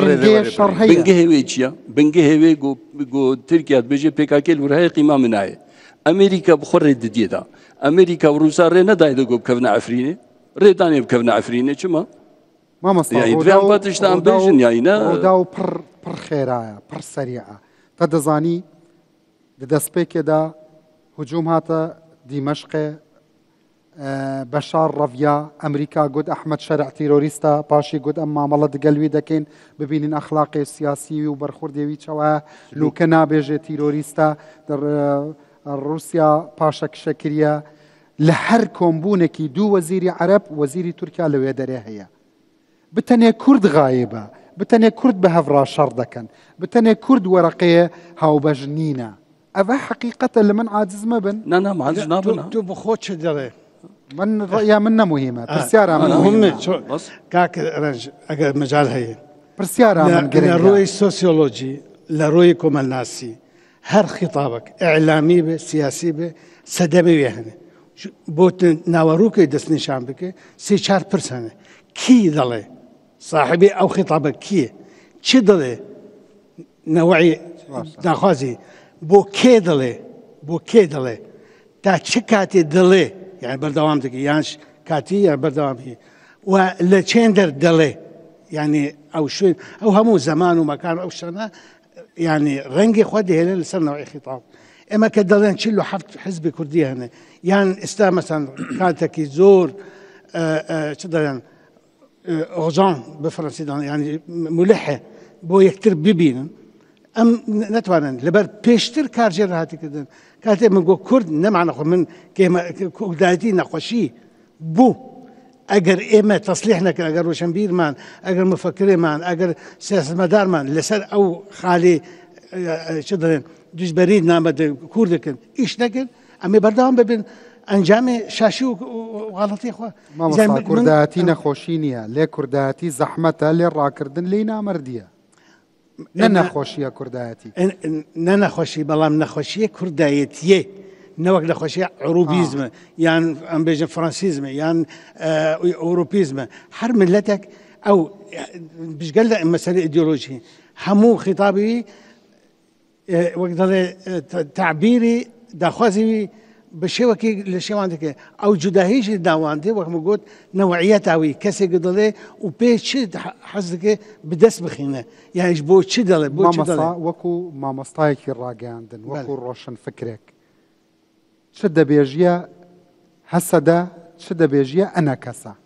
وكي كسكي لنافبري واندا نما يالي نلا ينجري جبو بيدا نبو انا كسا وكي كردكي شد بيجي زور جوان او برسارة اما شكات او برسارة دكن استا طبعا درنگ زور درنگ چند ايش مان كردوا بيشتر لسر او كيشانا چند او كساني وقت دكتور ابو بكر بيان كسا لكردستان من تفاؤلكي جنابي مامۆستا کامەران حاجۆم پێ گرنگە ئەڵێ ئیشمان کردووە لایحەی هاوبەشیشمان هەیە ئامادەکاریمان کردبوو بۆ دانووساندن لەگەڵ حکوومەتی پێشووی سووریادا ئیشیان کردووە ئەوە نییە لە سفرەوە دەست پێ بکەن یعنی ئەو کاتێک پێویست بۆ چارەسەرکردنی ئەو کێشانە کاتێ خۆدێ ئێمە زۆر دەرەنگ ئێستا ئەو کێشانە باز دەکەن و هیچ کەسێک شتێکی کۆنکرێت لەبەردەستی نییە لەسەر ڕاوەستێ یعنی ئێستا ئیجتیهاداتن من وا دەڵێم تو وا دەڵێ هەرێکە بشێ بەڵام ئێمە ئەو کێشانە کێشەی یەکگرتنی کوردی لە ساڵی هەفتەکان ئێستا جانابێ بەرزانی نەمر ئەو سەرۆکی دوو پارتیان هێنا چەپ و ڕاست گوتی وەرن لێرە بچەکەن ئاساس ئەنو خلافیان شخصی بوو زیاتر حقیقەتەن جواب بوو بەڵام ئێستا خلافی شخصی بڕوا ناکەم هەبێ زیاتر فکرینێ زیاتر وەکو هەموو ئەواڵان گوتن ئێمە پێویستە کات ونضج بێ ئەو فکرە ئەو بیرۆکە ئەگەر زائل بە سەطحی بێ و کاتی بێ ناتوانێت اعتماد بکرێت. دەست خۆش مامۆستا جادعان ممکنە ئەف ڕێنینە سیاسی کە بە هەڤڕا وە دگەل هەسەدە لەسەری ڕێکەوتنە بکەنە ئەساس جارێکی دی؟ بەێ ڕێکەفتن بەرێت سێ ڕێکەفتن مەرچێ بوونە یا سەرەکەژی یا دهۆکەیە وەختەی جارە 2019 لەفزی ڤڕین و گەنگەشەکردن ئان دیالۆگ دەست پێکردن ڕێکەفتنا دهۆکێکردنە بنگه و ئەساس ژوێ دەست پێ بکەن ئەو 4 خاڵ 5 خاڵی سەرەکە ئێگۆل بە هەڤرە لەفکردنە سەروێنە ئەن هەژی ئەم کارن ئەم ڕێکەفتنا 2020 دەبێژی؟ نا 2020 ئاوا کرد 19 بوو 2019 ئاوا کردن سەریا 2014 دهۆکێ اتفاقا دهۆکێ ڕێکەفتنا دهۆکێ چێ بووی مەگوتیە ئەم قبول دکن واژی گۆ ئەم قبول دکن بنگه بەرە ئەو بێ يعني نأنو أم 2022 بو اتفاق على الرؤية السياسية ركفتن لسر نوزده بو بله 2019 بو رؤية سياسية خلاص كرن اتفاق سر كرن روشا سوري بتوائي ويشاوبي حتى بو إيروجي زندية واقعية تمشك إجا نها رجيم هاتا رجيم نما عقلية بيدي بمرة شتكي دي فكرة ويدا حتاني نها بازار بمرض كي انه او دستلاتا وزنداني ويهنا وهفالي من الجموية زنداني دنا بوي سروي اساسي وي فكري وي باوريه بمرض ديو دستيني قبول ناكي بمرض بديو دستيني بس بحصا رابردي بكن بلا خوش رابردو بكن رابردو كرت بشي بيس شرينا وخوشتي تدا تمام بحصا آينده بكن فما خسر قباس آينده مهمة جوان جبوي تا وجبوي جنجاي حاضر وجبو تماشفاني هيجا وجبو بيدي ام دبيجن ام آمادنا وك انجمانا كردي لسر كاغتك كردي داخوازي كرد جنا ام لسر بتفقن وشان دكي تشيكن وهرنا شامي دستلاتا شامي ردان وصلان دريبكن ام آمادنا انا كس آماده بتنه بتشي يا قبولنا كان ببي حسدا نا نشام قبولناكي ام قبولناكي ام دبيجن حتى درفتها يا عفري باشا من دبيجن سبي احمد شرع بيجا تفرقه بخاطبينيوا ام ناكر بيجي انا كسا بتني ورنا شامي بزانم چه دخوازن ببي هسدا انا كسا قبول دكا بتشتا شامي حتى فرصتك صديق هيا ام بهفره بكن ام بتني ناش سيكي باشا ابد هسدا بنرينا جنابه ماموستا قبول دكا ماموستا كامران هسدا بتني بتشتا شامي يا بتني افدم دچه كدقل هسدا بهفره بچن نا حتى نها هولداني واجي يك راستي بيجي او جي دبيجن كام بهفره هرن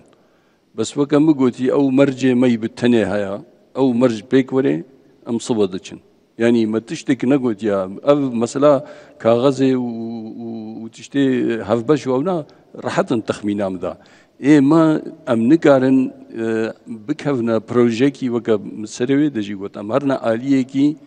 جو هيجي برنگ كتيته مشاندن او رنگ دوي راوستي دوي او فشار وخطر او سر ملته ما دكرسانا سوريا در راوستي اگر ابنا نراوستي نكارن تشتكي بهرا او بكن اوا جوهري باشا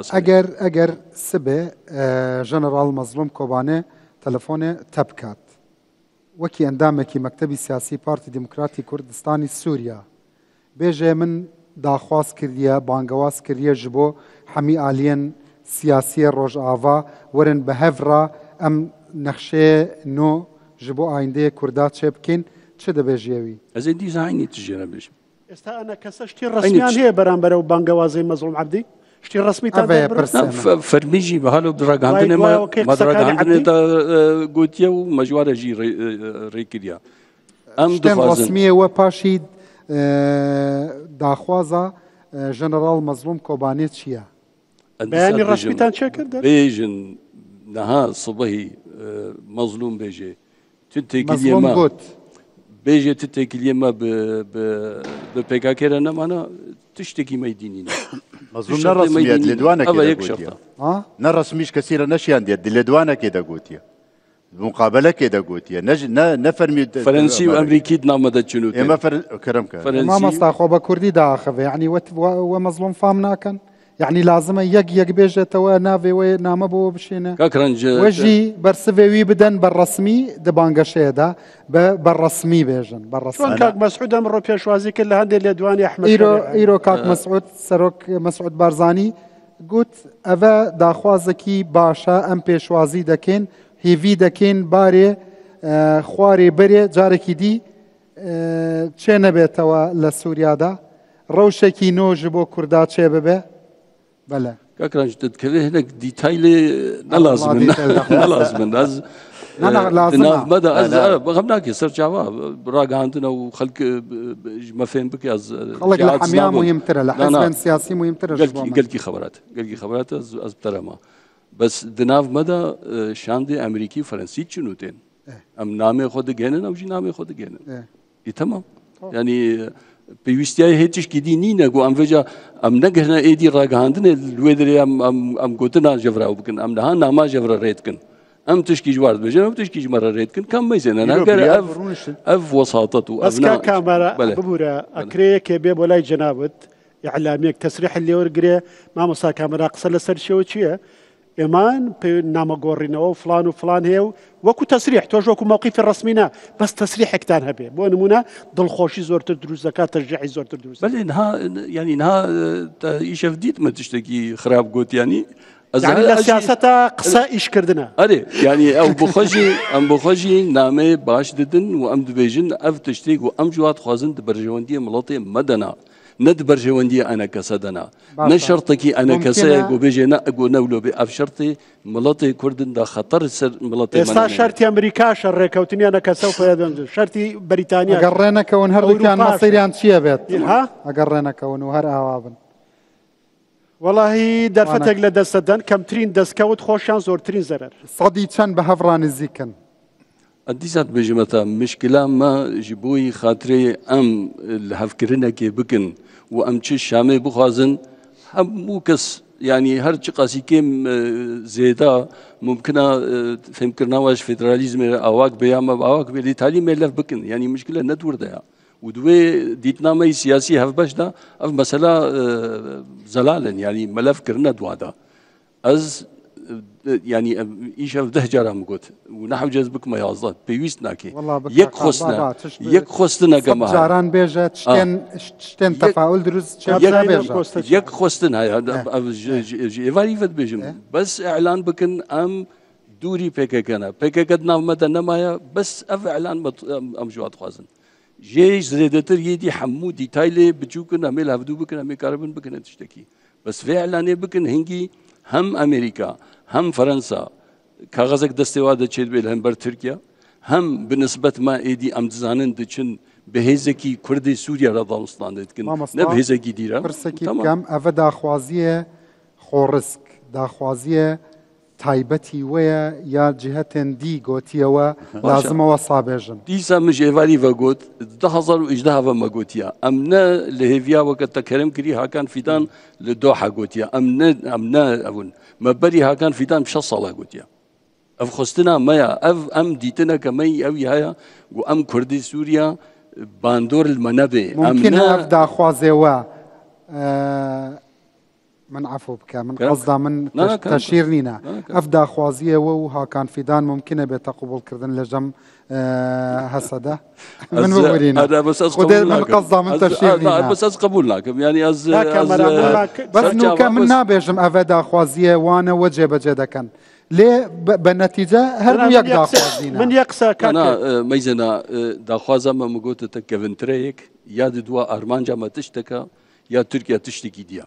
أرمان جامع أم كردي سوريا بي باندور تهيزة كي دي وأم نبنا قربانا سياسة هيزة كي كردستاني دفرة كدي ارمان جاما افا جروجا ايفاري فاز بيجم يعني بس كاغرنج عفو اگر هي تحرير الشام وام حكومتها تازي سوريا اما دبن كما مال لقال بيدو هسدب كان وكيشان نبو اشكالتها نبو لبروي امريكا زختك واوروبا زختك وعرب زختك ايوه بو اشكالتيان هبي او قصا عليان على مادام اوان اشكالتيان نبي برا اللي قالوا انا بكن او وجه مشكله احمد الشرع وقصده بس مهمه اگر اوان مشكله النبي او ما يكون مشكله انا يعني ايوه قبول طانا وكو انا كسا احتمال ابدا نوارده دولتي هرمي تركيا سركيا دستوردان ودستدريجي روشا سوري دتكي يعني ودولتك خدي بريارة دي سوريا دا نابي ام ورن عكسي فا دولته برجواندية ملتي كرد وكا ما مستكها ميران بيجي ام شر يشترخوا فقرين ام حجتا نخنا دستي كسيدا قو كارب شر مرة بكن ايريشي ما بكن ابدا وكي انا كسا شد بيجن لصرف داخوازية تركيا كده بيجي لازمة قوات سوريا فقريته حمي ناوچين دا صلاة خوسر صبحي قوما ومركزي الهفدوكر حتى سر اساسي فيدرالي بيجي سر قو ليه جاي قومروف بيجي فيدرالي وين كرد تاني بيكينن اگر پشگیری کناو نتنی و هرمی نبه زحمتا ليه صبحي فيدرالي بيك وري د سوريا دا و هيزي مركزي وين كانوا كبري مفاوضات وقبول دا كان قوات سوريا نو جارێکی دی ڤەگەڕیە ناوچێن دە سەڵاتی خۆسەر مەیزێنە ئەم بەری لە هەفکردنێ نە ئەمریکا دەهێنێ و نە چێ دبێ ینی هەگەر بێنجی وێ بێ شەڕێدی و شەڕ زرارە قبول دەکەن ئەڤە چلۆ قبول دکەن یانی ڤەگەڕیانە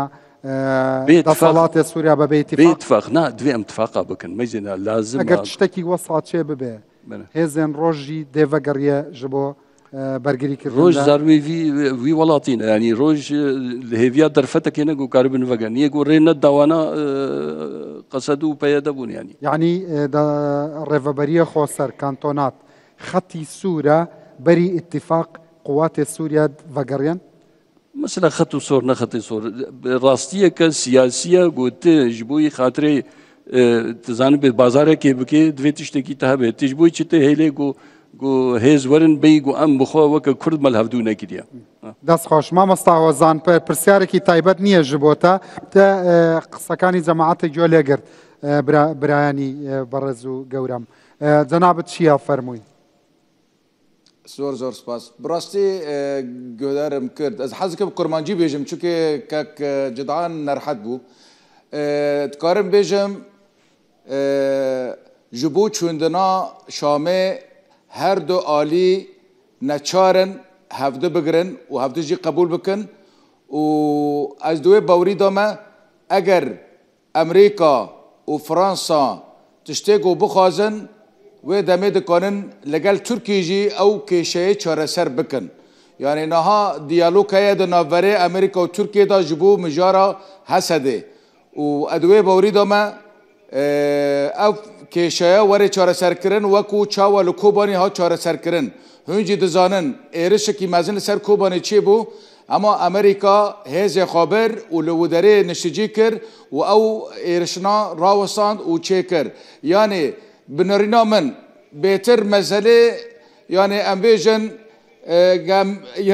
ئەوەرم ببێژم فلان بەسەر فلان ئالیڤایە فلان بەسەر فلان ئالیڤایە کسی سر بخود تنه بلا کس نبیجه سر بخومه یک هیزی کردی رجاوا یک پارتی کردی رجاوای کردستان سر بخون نینه اوا راستی که هر یک سر آلی که کردستانی با اوا جبو دیرو که ادبیجم جبو ویجی که ورن ام لهفده بکن ورن ام گداری هفده بکن ورن ام دلی وی ملتی راحت بکن ام دلی وی ملتی خوش بکن ام دلی دوستن ام خوش بکن هفده بگرن و او کاغذی سپیگو که جدعان بحثی کری دست خوش لی بس که جدعان وی چه بکه که جدعان نکنه وی قراره بده چونکه قرار امگی زانه لکدریه و چاویه و چه رنگیه جبر وی اکی جی از بیویمه پارتیا دموکراتا کردستان ای عراق و پارتیا کارکری کردستان ابنا لهفده بکن جبوگ و ام بکاربن راستی ناس بکن اگر اونا لهفده نکن باور بکه یک کردی روجاوی کردستان عالیین اساسی نکارن تبریارا بدن اول راستی که جبر ویکیجی پارتیین مزن ای کردستانی دبیگو لهف روینن و دبیگو بریار رسر روشا روجاوی کردستانی بدن یکی تیجی دناف دا و پارتیین دنی باشور کردستان اوجی دکانن دناف دا تشتی ببیجن و کسین وکو برز ابو بکر گل تشتین راستقینه گود انجمانا کردی کاری بریاری بستینه و آنا کاری بریاری بستینه بتنا خو بیگو الکسیجی وگره جبر بنگها وینا برجواندی ملت کرد لسوریا کرم که دراستی دا بلا مرد راستی ببیجه بلا مرد راستی دا بیجه هن جی نکانن تگاوی بابیجن و پیاده جی نکانن تگاوی بابیجه هن نکانن جبر گو بریار نه ایوایا نه پیاده و نه ایوایا بلا راستی ببیجن جبوی بلا مرا راستی ببیجه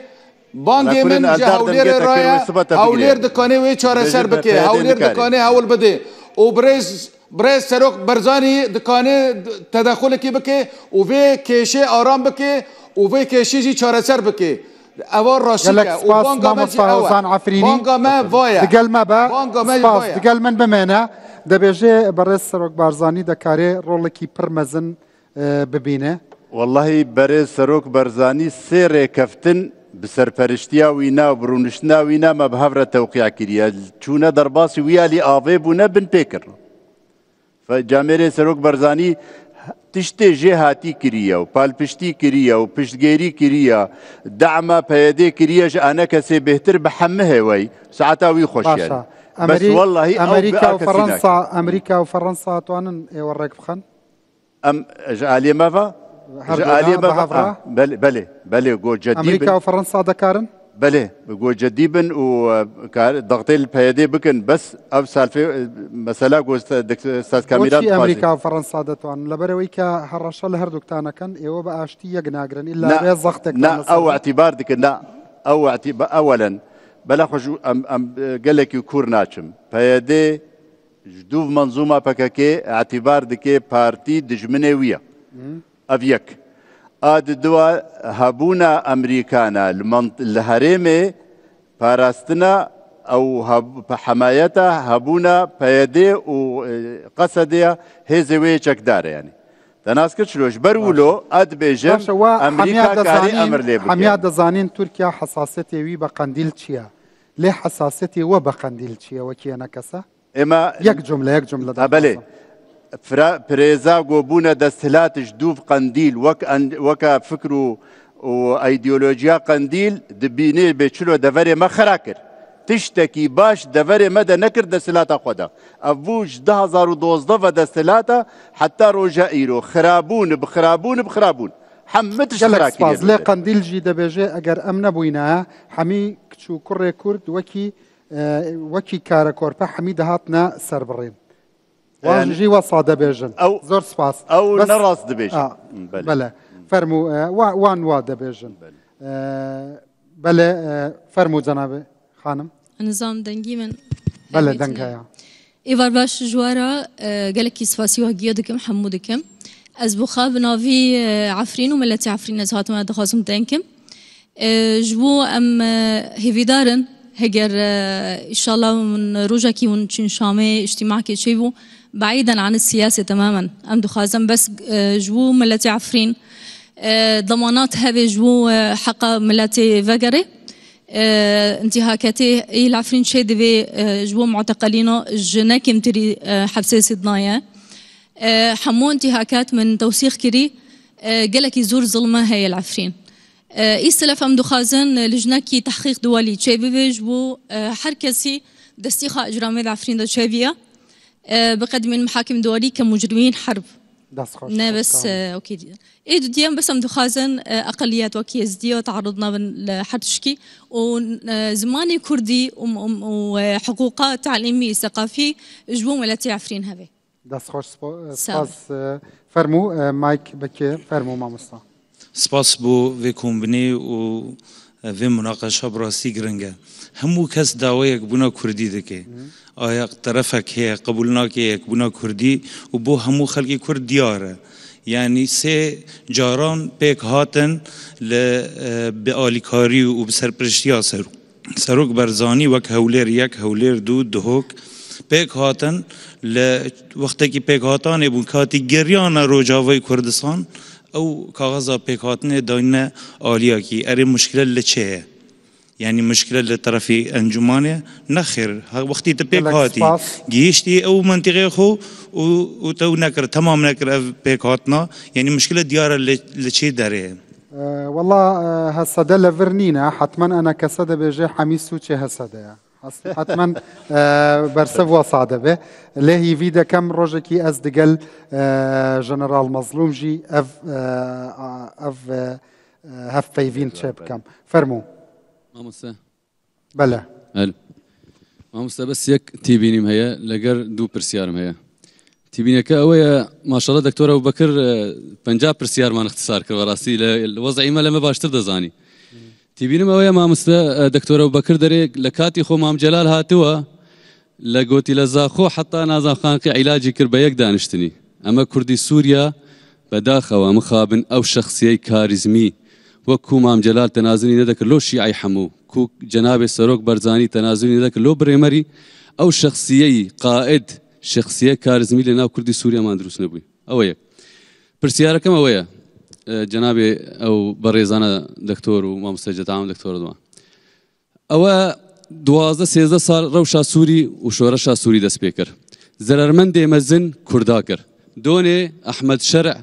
دناف ريزا تيروري دبو أبرو حاكمي سورياي حاضرن خلقك هي حاضرش جوهرتنيرة إما كردي سوريا ويا أصدر وجا شر ما زيادة تربية شر ما وناكوكي ما وبهيفية ما زيادة تربية هيفيك ما هي يعني بري بشار بتشي حساسية كردا بهفرا كم تربو هيفية ما باش تربون أبي أصدر وجه هيفية ما كيم تربية هيفية كي أزخوازمش دكتور كامبيران بدا من وكي جنجكي كور بنارين تشما هر وقت كي درفتك بو كورتشا دبه دجماتينا عفري كردا مزنتر دبه جبر مصالحي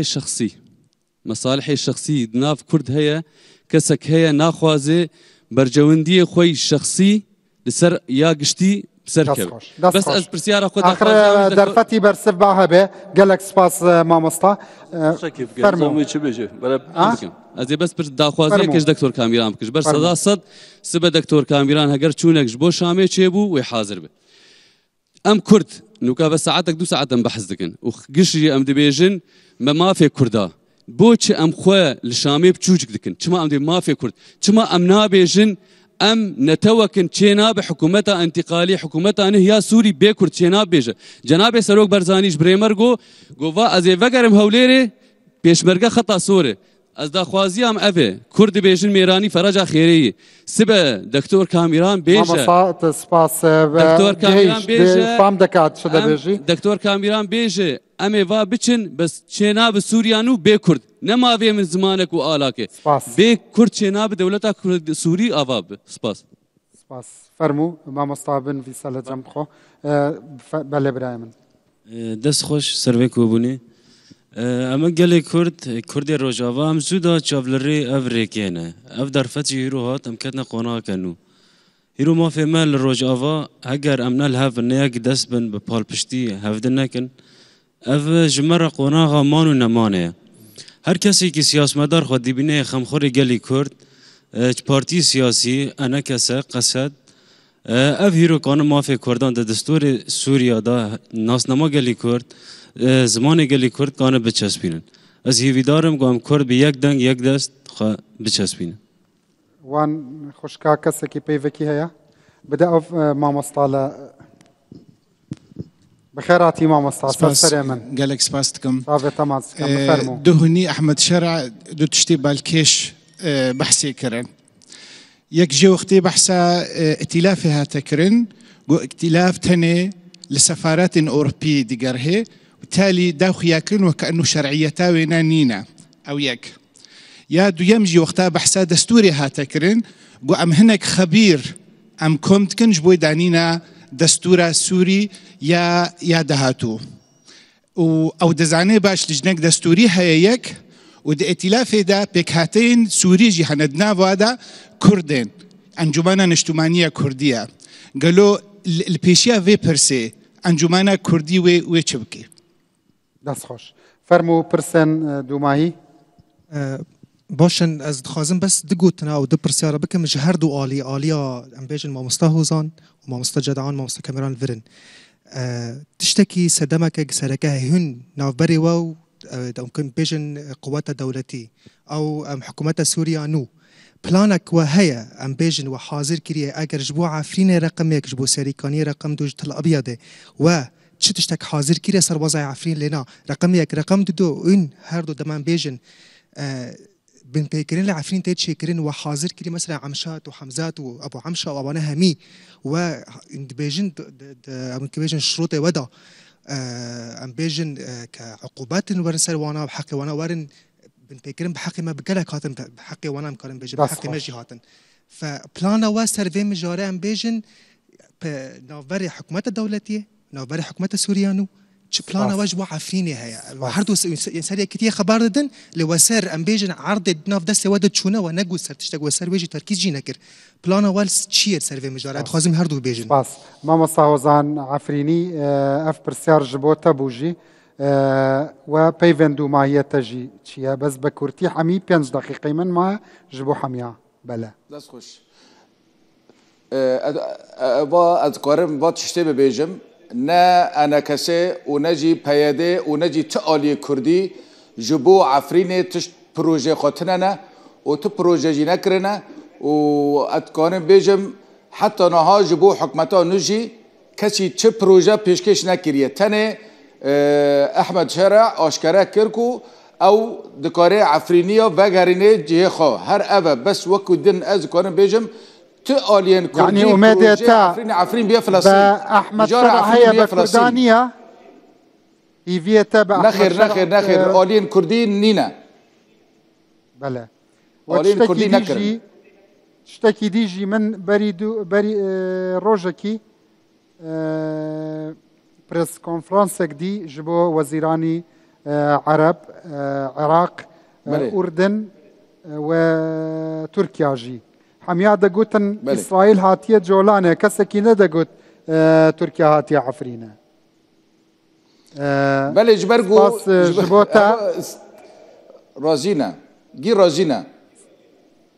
سرسرية من ما مستعفرين هي فيدا كم برنامج ديدا كاتي بتر بدمتا سرسرية من سباس حتى سليماني رزوش سلاف جبو جنابتا ما مستع برسوي وان برسيارة دقيقة كي هر يكيك جبو وهي تيكالي برسوي خوبك بفرمو وضع عفريني جار سرد به بهاتنا جوهرتنا نول مظن لسوريا تشيبو دستلات روخا بشار ودستلات كنوهات سوريا كنو تشيدبه أبي تشتو بويرو خرابية كفن تشيبو نوي حمد سراست بن لجور دبيجن وعود به ولجور نوبونا دولة جي ولجور حكم داريا جووري جي ووابي يعني إمام وك كرد وك أنجمانا كردي رشد نصور لسر داخواز و تثبيتا ما في كرد سوريا نودا وشركاتيا ما بحكمرانيا بسوريا نو وما في مد دستورا نوا سوري دا تثبيت ببن أفا يعني جواب نهائي وقت عرب سياركي كرد برايتو براي جنابة وكو سروكي نراتين جماني كردي سوريا لهريمي كردستان انتهاك حقوق إنسان سكاتي كردن بمروف وكو اويلا زنداني سيدناها لعفرين رويدا ويانا بچاور ندايا رودايا وروجانا جي روددن يعني اما ام بردوام وك انجمانا كرديجي وك منظمات رخراوي مدني دبيجن وخورت وجينج وكسي وفي كاري دكن حمب بلغا وتثبيت دكن لآلية متحدة جبوب دوفرا وري شوباندن ودوفرا شارع سريجر بس ما مستا فرمو ما مستا رزواني برس بوريا من ده مادام بارتي من نكارن خطابك مشترك برنامجك مشترك وقت بيجي برامبر او لا بس حميادة بيجن ام دكارين ئەو کامەتر چارەسەریت باوەڕیان بدێ هەیئەتێک دەستەیەک چێ ببێ دەستەیەک ژە هەموو کەسانی شارەزا و پسپۆر وەکی بەرەی کوردستانی وەک نەشەرتە کەسن پسپۆر و ریسیپی يعني كسن معقول كسن بلاين بأواكب موضوعي وبشارزاي يعني همو أو تجربة همو استار رياكسون ما يعني رد فعل ما يجهي نشاني أوان دائما وقدر سيفيليزاني أنا أوان دائما حضاريني أنا يعني أو دس نشانتك إمكانيات واقعية حقيقية إلى مان باوري مدي أويا يكي يقول لأن مثلا طرفك حزبي نقارة حتى داوي موضوعي لكن أو هيئة أو دستة جهابي قبل أواكي علمي أواكي بابتي أيتي ليه بكله وبتوانا بحركة شيء شهر سريك بوي بدك ولا تيوريك نظري باوري مدي أواد بو كات بأواكي كاتيد تواني ببي شهر سريك فرمو بس برسوا خورته هجا يعني براسية مرة جامعة من نبتني چون بجنا أحمد شرع بيروز بي أمي چونش بوي ما في كردا ميج أو تشتي تكلم كريه أم سرسورن يعني أخو هبو ناما جبوي فاتشتا يعني أخو تمعنا جابو ناما رنين أكا أم المافي ملاطي خواهو نكن تلاف خاله مباسكر تلاف وبيستو دو بينجو جار راستا أبنا مشكلة كأحمد شرع اعترافي بيناكي ل رونشتنا عقبة ياده ولاتي أوروبا أمريكا تزاني سمول جروب وعرب ونا سورن لسر بيستو دو بينجو جار نبي شوي جوهي جبر رجيم نمايا بس ممكن بشوي كدي بيانج كي ما يفا نافرو كاوينا بيك وريج دستلاتا كفاجوهيز وباشي دستور وباشي هالبجارتن لسر وينا سورن وهنجي وجاري كدي رولا ما وكا انجمن ناب ائتلاف عن دستيا ضمصنا ما مصطفى بشار حكيم هي فيها تبع احمد شرع حكيم بشار هيا زاني از نكارم دنيا اذا بيجم يكي هيزكي تندرو حتى ده ليستا تيرور دا جنش كافا صباحي ام بيجن ولا ابناء هدي بويا كافوكا از هنا كيب جومانهم ممكن لأف جوهرتنا تازة قنديلجي دلستة تيروري دابيتا درفة هجر أو ببي وهناك شيرة القنديل بكن بأوايكي دولة مظن جبر جويه جوج بيشتروا درخنا أمريكا وفرنسا أنا هجر قنديلجي أفسرتها جوهرتنا بله ما مستعجد جوران جلك زاد دروا ممكن حتى طهران جيبتشه أو هيا أو جومان هيا راس باشا اگر ممكن افجي قنديلجي للستة تيرور اگر احمد شرع بيت دروات شما مثلا مراد قريلان ممكن يا بلا قنديل خدوري ايراني بقي راست احمد شرع وي خست ازلو او دبيجي اعلان دكيد بيجي از نمد باوي دما بلا قنديل جولو بكيت من چوار تبيني يا كميان بيم ولا امان جزور دورنين ليكوا كان لقال يك دانيشن بابر بس دريون كان ببشري لقال خلق ترنامه ما قرنوا دوميان بيجنيارا كان بو بيدو هبقوم جورشتانا امنا ونبقورن الله تان هالكر زور باشا الله شورشي فرد امنا ونبقورن انا كسجنا وبقوري بهندي حساسيات بناو بهمشتكو بميجو بهناسو بناوين ميو ديبزي سيم يعني بكاك مسعود برزاني رولكي قورتر بجيري دوور لە چاوی کامێرەکان پێویستیمان بە دانیشتێکی نێوان بە پلەی یەکەم پەدەکە و پاکەکە هەیە دوایی یەکێتی نیشتیمانی کوردستانی جۆرە لە تێگەیشتن لەگەڵ یەکە چوارەم سەرنجام تورکیا بە بڕوای من دان بە واقعانێ بیرمانە بۆ هەرێمی کوردستان کە یەکەم جار کوردستان تیڤی کرایەوە هەڕەشەی قەسفکردنی کرد وتی نابێ کورد سەتەلایتی هەبێ کە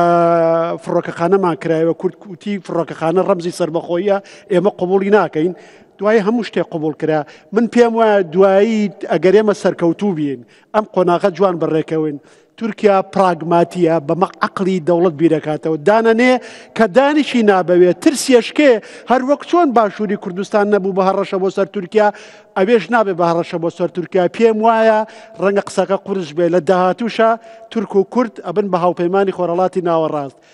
ئەو ئامانجەمان لە پێشە بەڵام زۆر دژواریشمان لە پێش توانین پێکەوە بیبڕین کورد پێکەوە توانین زۆر شت بەدەست بێنین زۆر زۆر سپاس بۆ کاک جەدعان بۆ مامۆستا ڕەزوان هەروەها بۆ دکتۆر ئەبوبەکر کاروانی هەروەها بۆ مامۆستای خۆشەویست مامۆستا کامەران حاجۆ ئەندامی مەکتەبی سیاسی پارتی دیموکراتی کوردستانی سووریا وە سەرۆکی کۆمیتەی پەیوەندیەکانی دەرەوەی ئەنەکەسە جارێکی تر سپاس بۆ هەر هەمووتان سپاس بۆ